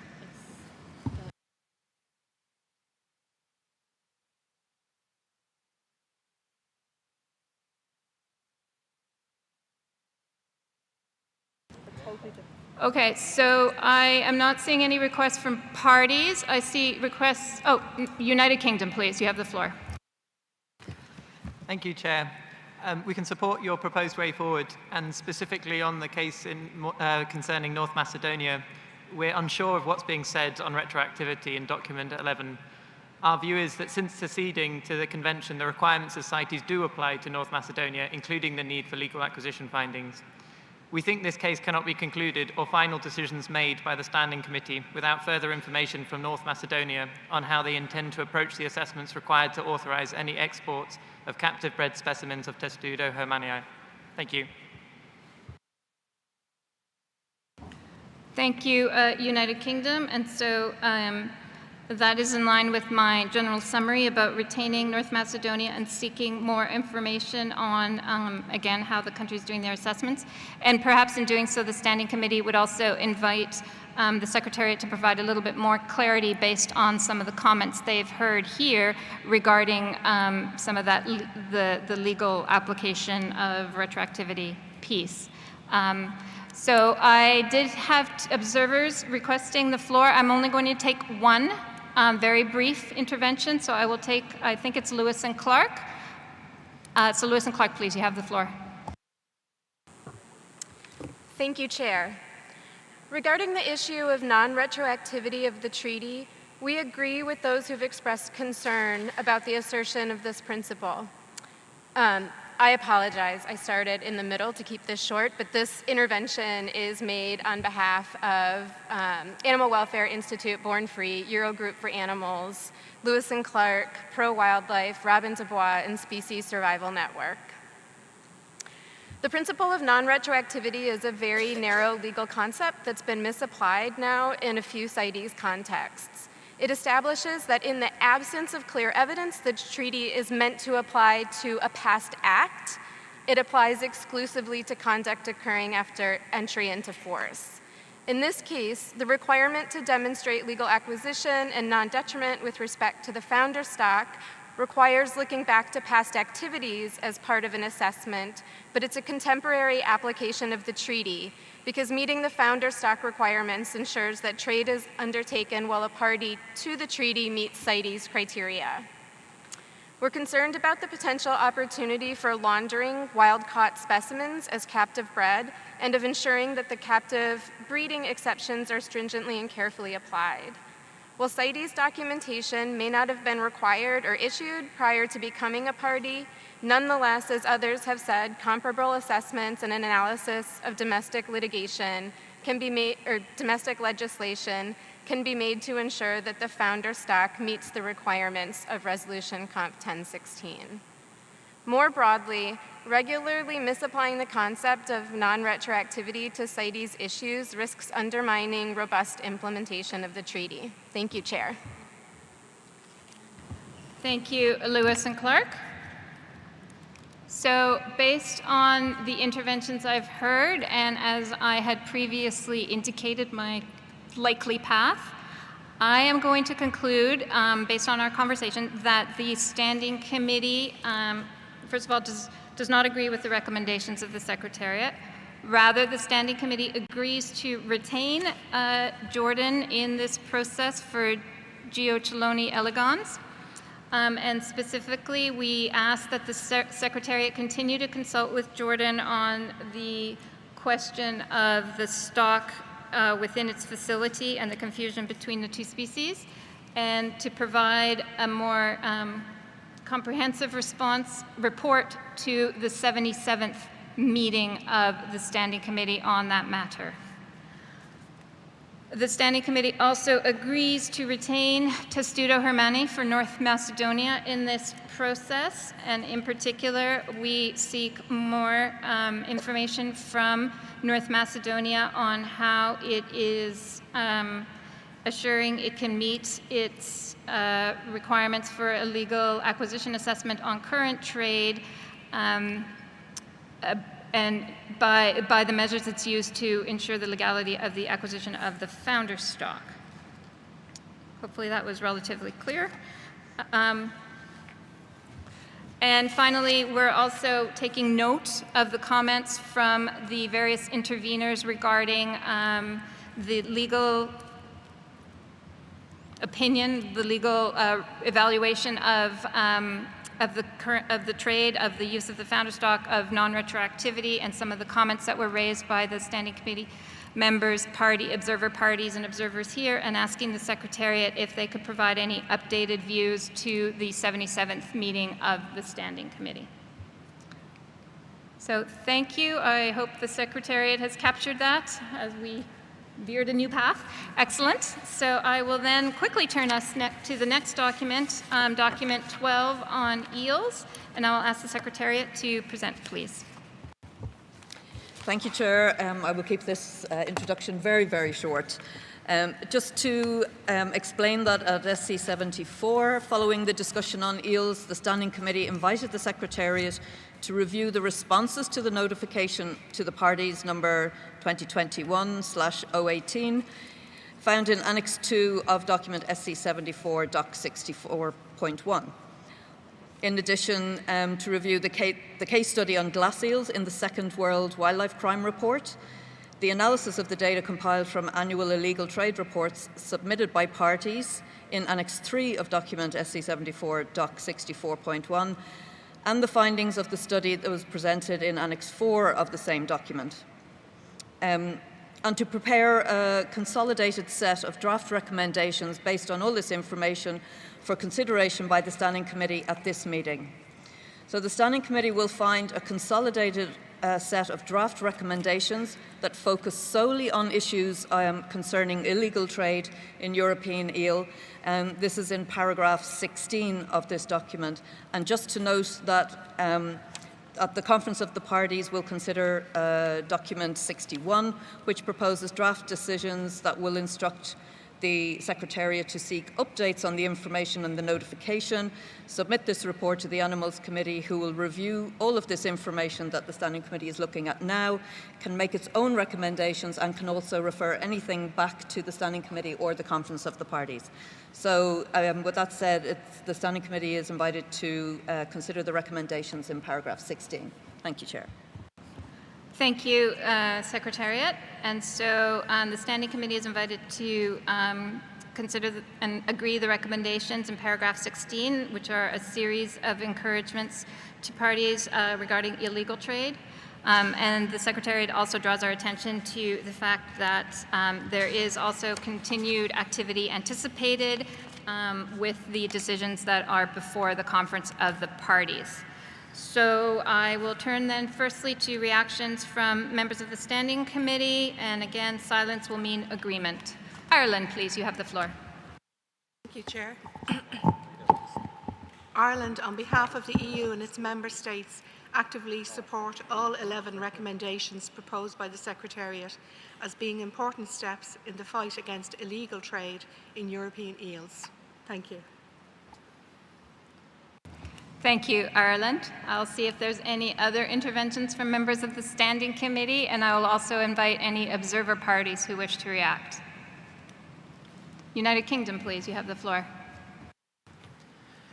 Thank you. Similarly, we agree with all the recommendations in the document, and in particular would encourage all parties involved in harvest, trade and agriculture of angulid eels to respond to the notification proposed in the draft decision to the Secretariat set out in COP19 Doc 61, so that a complete picture can be formed.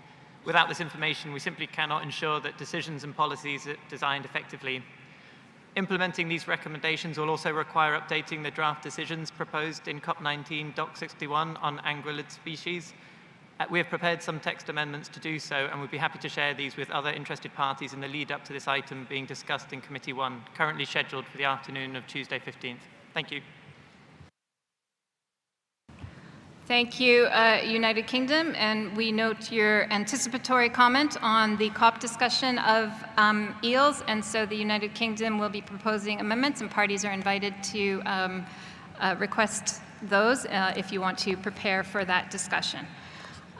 So again, I will open the floor for comments from the parties present. The members of the Standing Committee, I might allow for 1 2-minute intervention from an observer.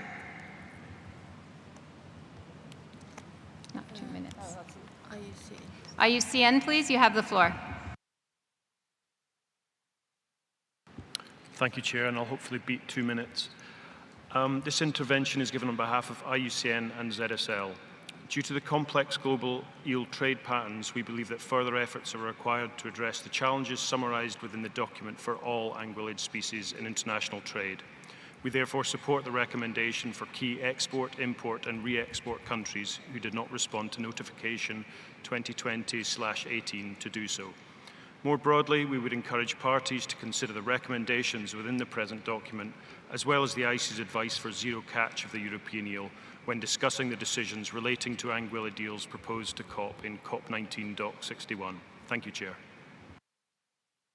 Thank you, IUCN. And so I am taking one last sweep. Seeing no further requests for the floor, I conclude that the Standing Committee agrees with the recommendations found in paragraph 16. So with that, I will turn our attention now to SC 75 Doc 13, Rev 1. Secretariat, please, if you could introduce this item. Thank you very much, Chair. I think I can be brief with this document. Decision 18.246 calls on the Secretariat to arrange some research and analysis on the legal and illegal trade in lions and other big cats, and thanks to the Netherlands and the United Kingdom, funds were available to commission this research. You can find the resulting report in Annex 2 of this document in full, and an executive summary in Annex 1 translated into English, French and Spanish. I won't go into the detail here, just to say that the report wasn't available in time for consideration at SE 74, but it will now be addressed because the Standing Committee is recommending to the Conference of the Parties in document 67 that it's referred to the Big Cat Task Force for its consideration. So the report will be examined in detail there.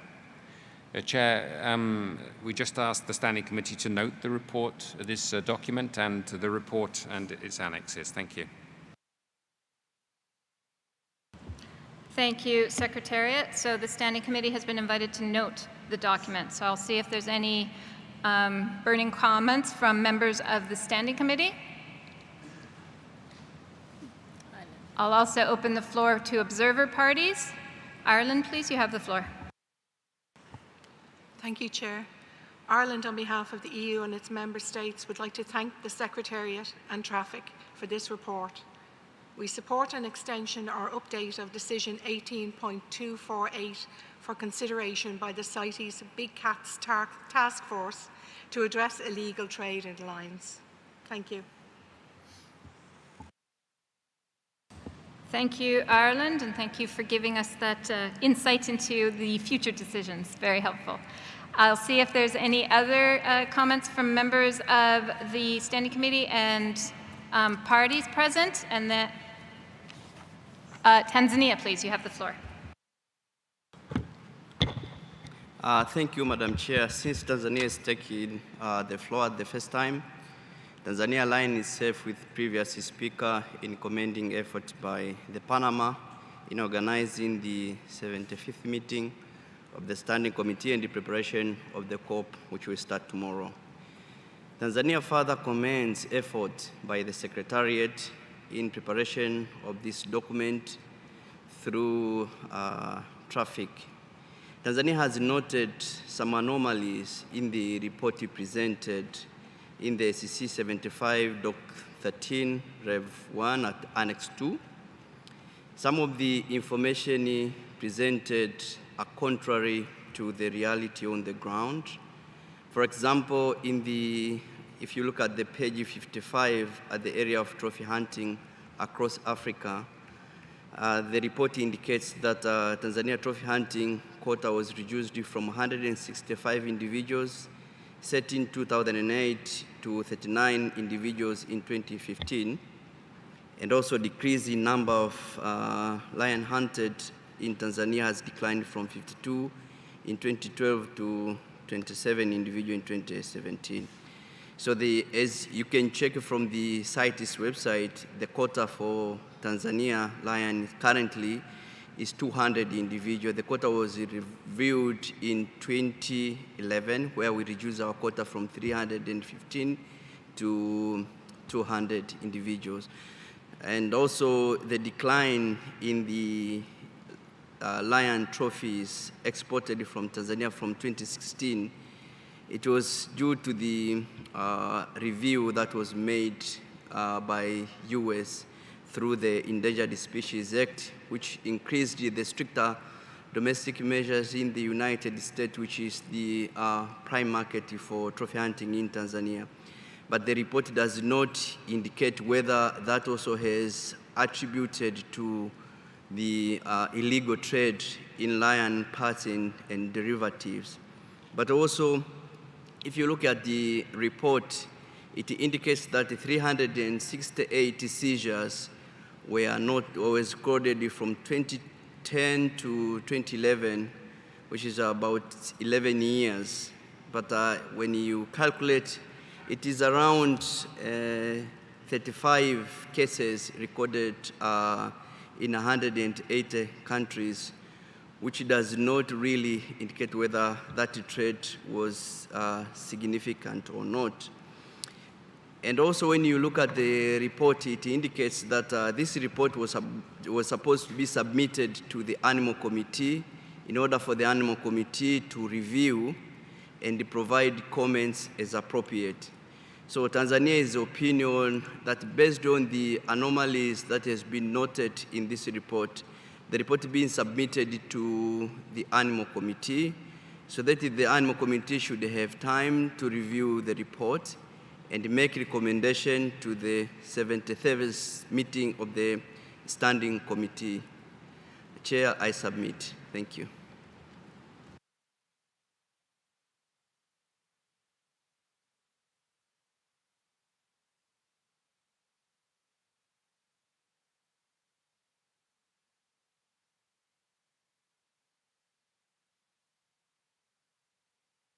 Thank you, Tanzania. And we note your comment to have, first of all, we take note of the anomalies that you've raised in Annex 2, and take note of your comment to ensure that the Animals Committee has a chance to review the report prior to its returning to the Standing Committee. And again, I believe there's a suite of decisions before the Conference of the Parties that will provide the guidance of the Conference of the Parties for the continued consideration of this, and so I'm checking, but I think that might be the place where we can make sure that your point is taken on board, or the parties can ensure that your point is taken on board.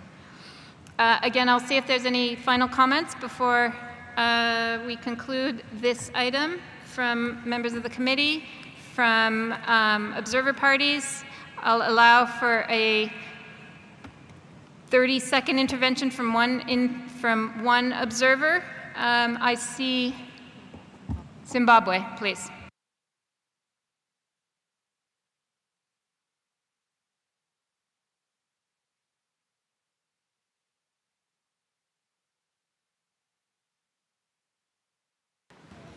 Thank you, Madam Chair.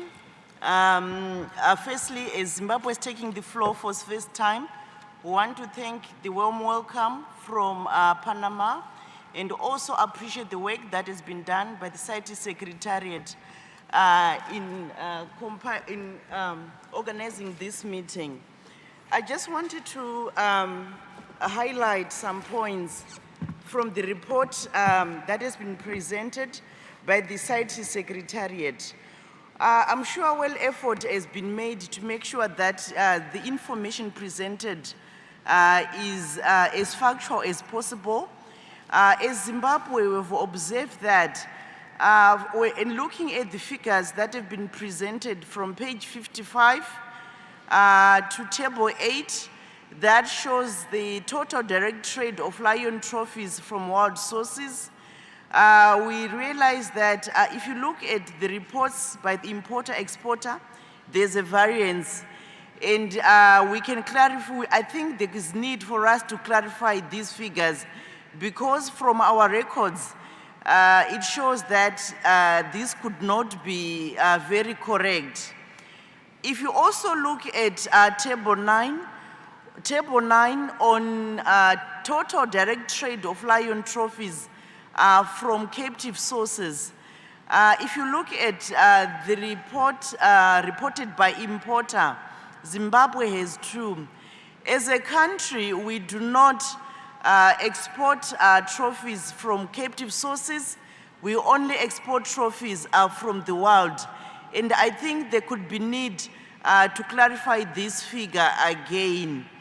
And I'm sure as there is also provision to discuss this document further, I think as a party we could provide some of the facts and figures when it comes to lions in Zimbabwe. Thank you, Madam Chair. Thank you, Zimbabwe. And now that I look at the time, I think I'm going to conclude our consideration of this report. So thank you, Zimbabwe, Tanzania, and for the comments you made. And as you noted, there is further consideration of this report. So at this time, the Standing Committee takes note of the report.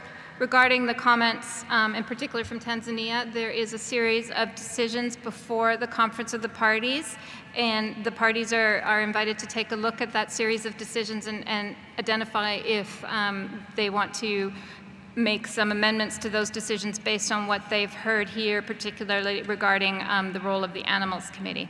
But for the committee takes note of the report in SC 75 Doc 13.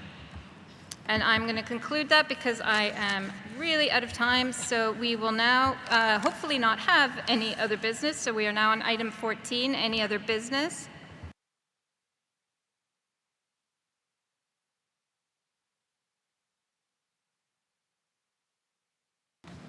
Okay, so seeing no requests for the floor, that concludes agenda item 14 on any other business. Agenda item 15, determination of time and venue of the 76th meeting. So the 76th meeting of the Standing Committee will meet after the conclusion of the Conference of the Parties.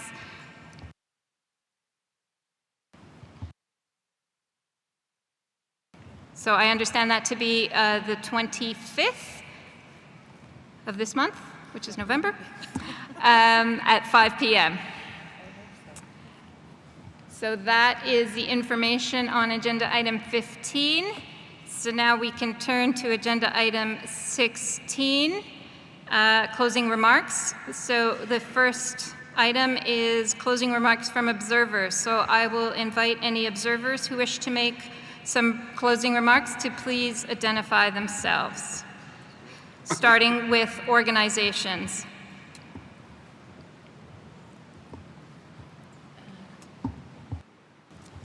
Over here, please take the floor. Thank you, Chair.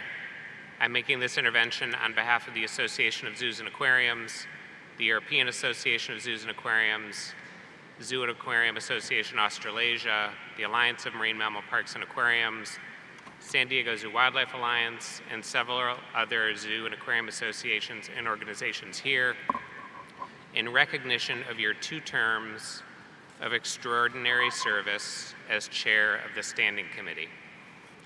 Though I have not consulted the rest of the room, I am confident that I speak for many others as well when I simply say this: you are the best.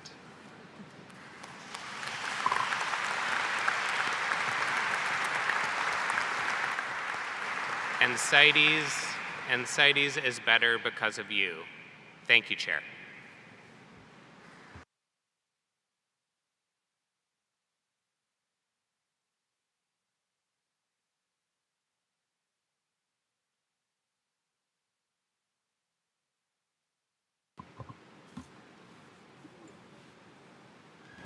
Thank you very much. Thank you for those very kind words.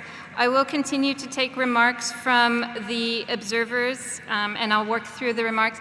I do recognize, however, that I have run out of time with the interpreters, and so I suspect that from here on we will be hearing remarks only in English or Spanish or French as the language of the speaker. So I thank the interpreters for their indulgence in sticking with us past the deadline. I'm not quite sure I'm the best since I did not hit our time, but I would like to continue to invite observers to make any closing remarks. We're starting with organizations and then we will move to states and through the committee. So I see some vigorous waving on the corner, so I will take the request from WCS, thank you, and followed by the observer here in the middle. So WCS, please.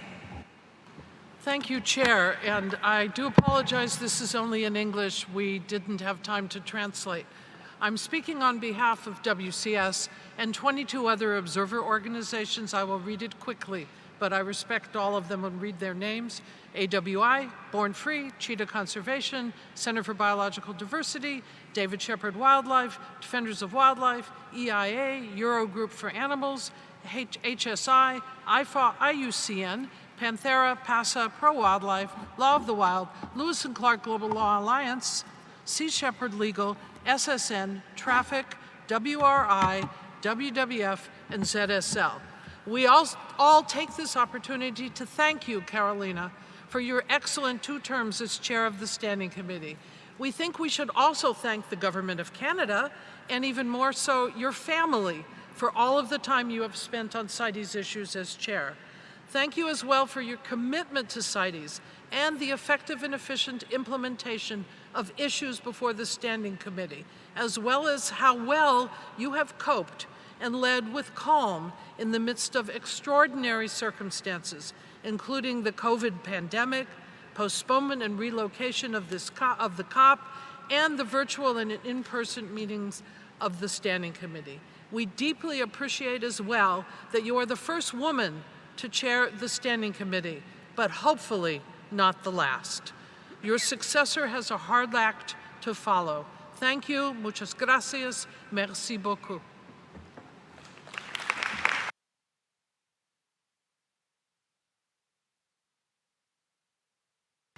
Thank you, WCS, for those kind words. I see colleague, I think that's IWMC. You have the floor. Thank you, Chair.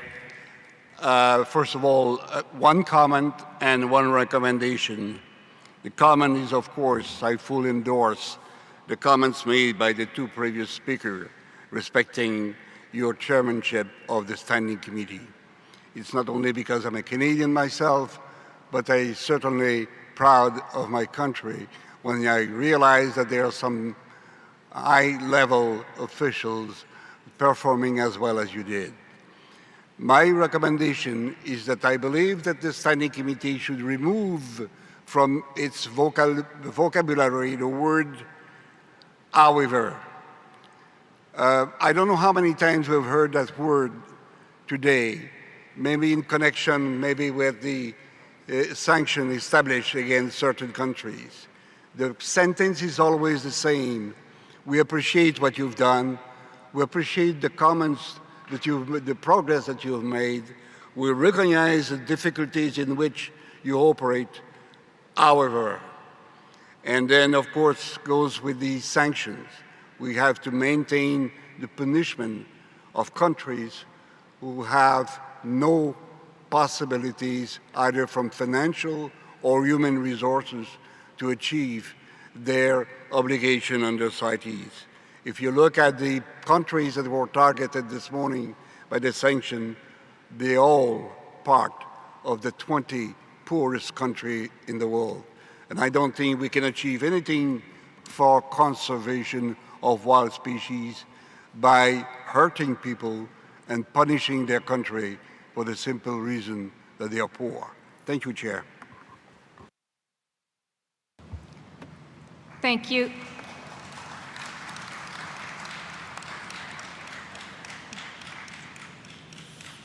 Thank you, IWMC.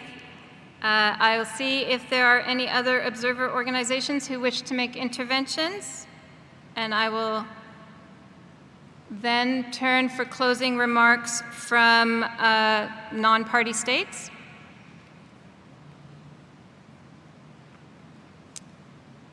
I will then turn for any closing remarks from parties. I see the United States. Thank you, Madam Chair. We would just like to echo the sentiment of the other speakers and thank you for your excellent chairmanship of the Standing Committee through the unprecedented times, the first online meeting, the meeting in Lyon, France, where we're all wearing masks. It's been quite an eventful few years, and we just want to thank you for your leadership through these difficult times and keeping us on schedule and making sure that we're completing the agenda. Again, thank you.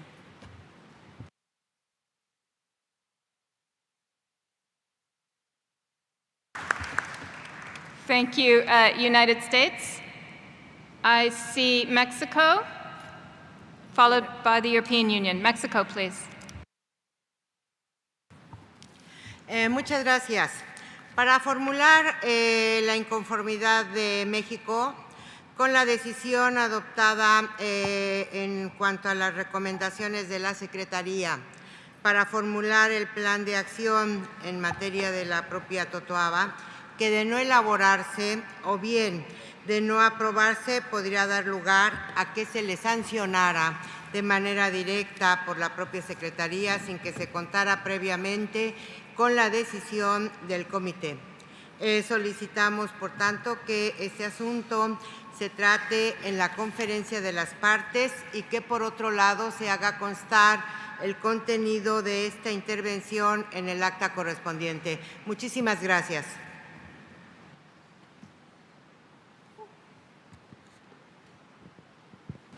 So, thank you, Mexico. So thank you for your comments regarding the further discussions at the Conference of the Parties. And we take note, and Hélène takes note of your desire to have your intervention formally included in the record of this meeting. Thank you, Mexico. The next speaker I had was the European Union, followed by Sierra Leone, please. European Union. Thank you, Chair. And just to express our appreciation and join the United States and other previous speakers in thanking you for your leadership and outstanding way of conducting the meetings of the Standing Committee in the past years. It has been really a very good work that has bring us together and bring us forward through very difficult times. So we really appreciate your work and would like to express it here. Thank you very much.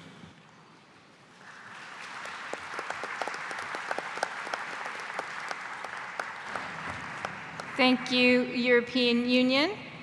The next speaker I had was Sierra Leone. So Sierra Leone, please, you have the floor. Thank you very much, Madam Chair.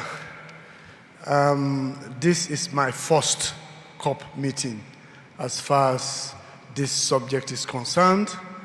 And as I was saying, I'm the first Minister of the Environment and Climate Change. I was just in Egypt a few days ago, came here last night, and what I've seen, your leadership, your knowledge, your experience have blown me away. Thank you very much. Thank you, and I hope the next chairman definitely has a big shoe to wear. I hope that chairman will measure up. And on behalf of my country, my team, we continue to engage and we continue to be present in all future COP meetings. Thank you very much.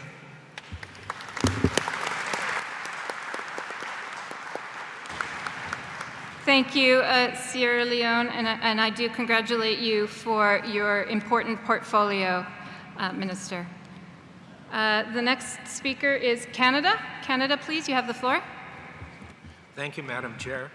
Canada and your colleagues are very proud of the job you've done in the time you've been the chair of the Standing Committee. We've watched from the varying places and rows within the Assembly and have always felt that your calm guidance and your deep understanding of the Convention has benefited all of the parties present and all of the observers present, and we have benefited by the guidance and the example you've set for us. So thank you very much, Carolina. The very best. Thank you.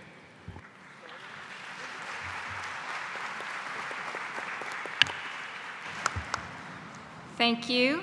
So I'll continue to take closing remarks from parties, and I'll also see now we will move to closing remarks from members of the Standing Committee. So thank you, Canada, and I see Kuwait, please. Kuwait, you have the floor. Thank you, Chair. I would like to join everyone who speak up regarding your leadership to this committee. Personally, I'm glad to work with you and glad to have you this 6 years ago. And looking forward to continue working with you, and best of luck. Thank you.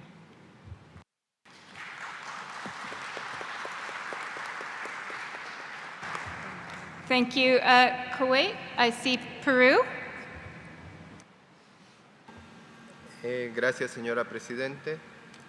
Como país nos adherimos a las palabras de reconocimiento de los demás países hacia su excelente labor. En el Perú reconocemos su excelente disposición y compromiso para con la familia CITES. Bajo su dirección, las discusiones fluyeron hasta llegar a las decisiones que nos han permitido alcanzar muchos de los objetivos trazados.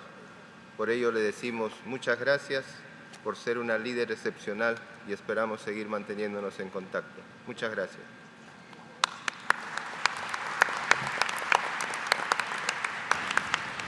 Muchas gracias, Peru. I saw Belgium, Oceania, China. So Belgium, please. Thank you. I think we all agree here with overwhelming consensus that your chairmanship was no less than excellent. I think you brought us together in several difficult meetings with a spirit of compromise and respect for one another. So I can only end by saying a very warm and big thank you.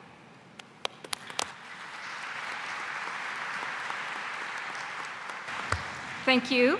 Thank you very much. Next was Oceania, please. Oceania. Thank you.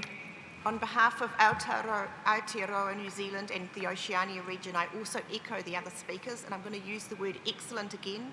We want to thank you for your excellent chairing of the Standing Committee over the last 6 years. Your dedication, your extensive knowledge of the Convention and carefully considered guidance have enabled us to continue to deliver an ever-growing work program. Your enthusiasm encouraged us to keep going during the uncertainty that the COVID pandemic threw at us, and it's been a total pleasure to be a member of the Standing Committee under your stewardship. Thank you.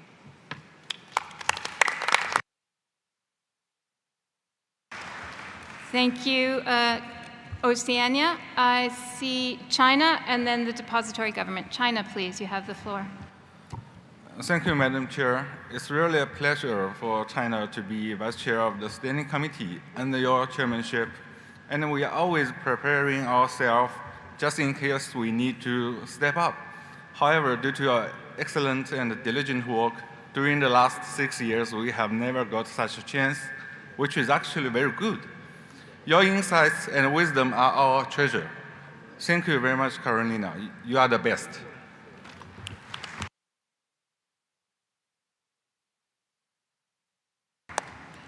Thank you, China. And it was the chair of the Animals Committee who I believe had closing remarks. So please, over to you.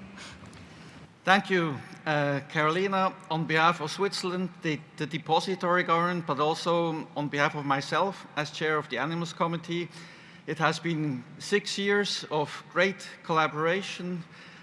We have had many exchanges, we have had friendship, so thank you very much for your work. Thank you.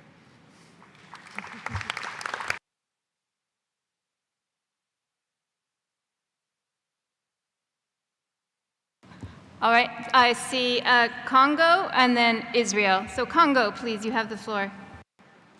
Thank you very much, Carolina. On behalf of my country, Republic of Congo, I recognize your leadership, your knowledges, your experiences, and thank you very much for that you did for Secretariat, for CITES. God bless you.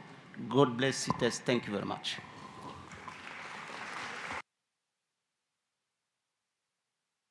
Thank you very much, Congo. Israel, please, you have the floor. Thank you.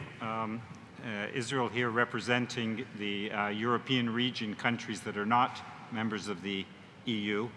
And we would like to all thank you very much for your leadership in the Standing Committee and for your calmness even when you've been challenged and brought to votes by certain representatives.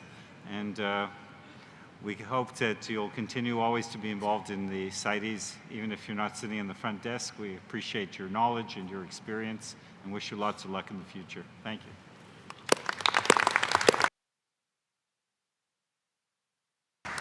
Thank you very much, Israel. So seeing no further requests for the floor from members of the Standing Committee, I will turn to the next item on the agenda. Closing remarks from the Secretary General, please.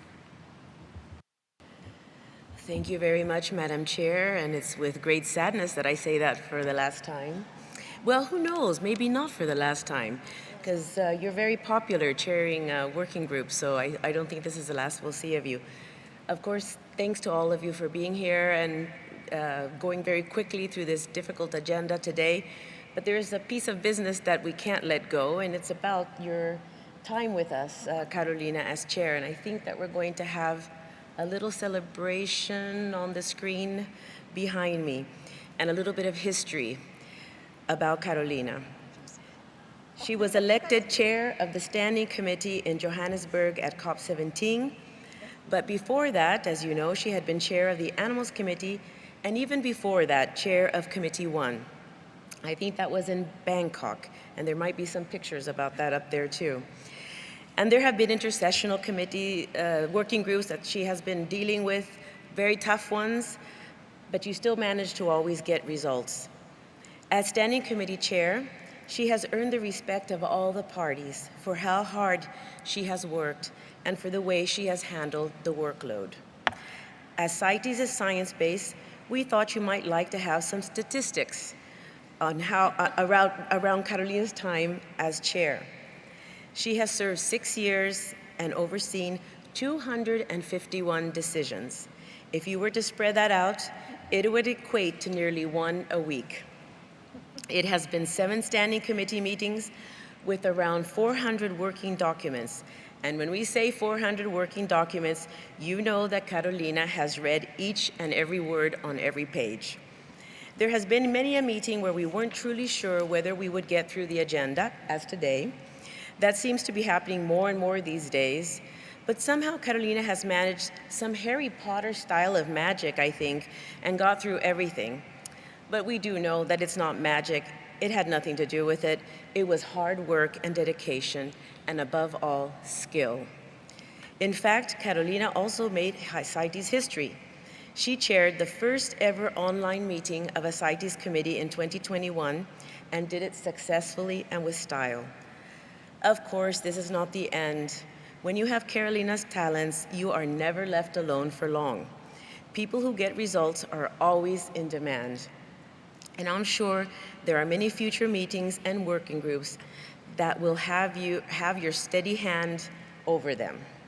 Carolina, we thank you for your dedication. We are grateful for your ability, and all of CITES has benefited from the way you have steered the Standing Committee through very difficult times. Ladies and gentlemen, I'm sure you will join me in expressing your appreciation for a great colleague and a job well done.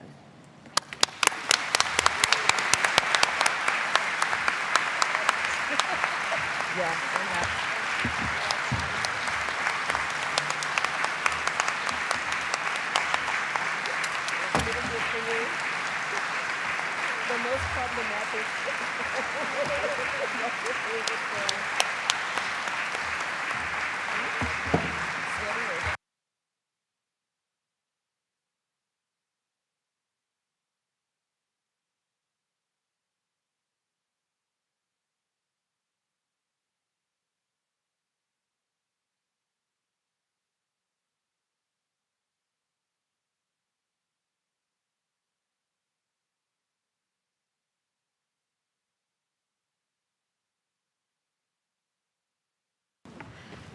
So that concludes agenda item 16.3.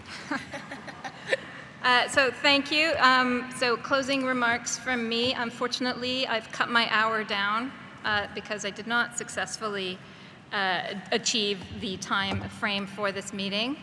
However, I am very, very happy to have received this beautiful pin and this wonderful statue. I have looked forward to having this pin for 9 years through various meetings, so I am incredibly proud of it, and it will be very close to my heart. So thank you, everyone. So first of all, as usual, I do want to give my thanks to everyone who made this meeting and all the previous meetings a success. Thank the interpreters. I know you are now off, but you really do help us understand each other, which is an absolutely critical role. So thank you so much for your indulgence in going overtime in particular. My thanks always to the Secretariat for all the support you provide. Thank you for standing by me and providing me with advice and engaging in debate with me when I perhaps challenge a few things now and again. Thank you in particular to Tia and David, who have sat with me through various meetings since I've begun this journey.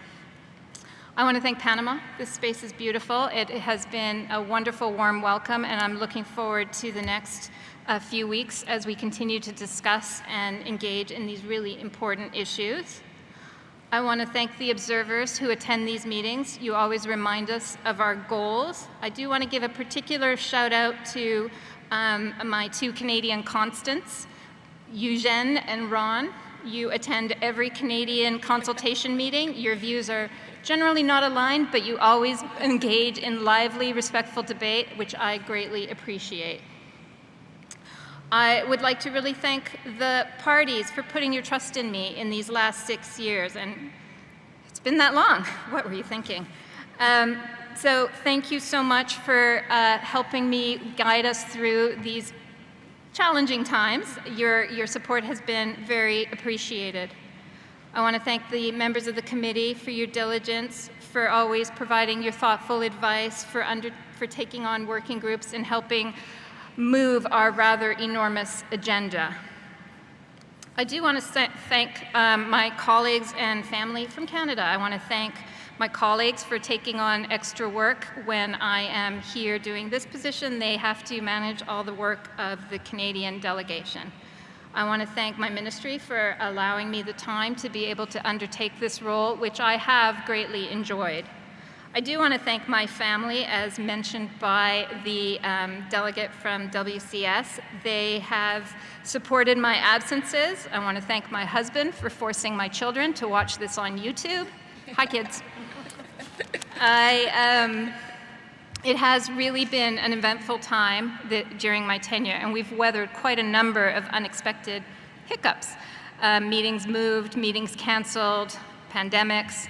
So I really hope I have helped guide us through these rather turbulent times in an honest and fair way. That was always my goal. And I must say, when I attended my first COP as Canada, it was the first Thailand COP, COP13, I never would have imagined being here all these many years later. I am incredibly proud to have served in a number of roles for CITES, and I am particularly proud and honored to have been the first woman to chair the Standing Committee. I hope that my daughter and my son take lessons from this.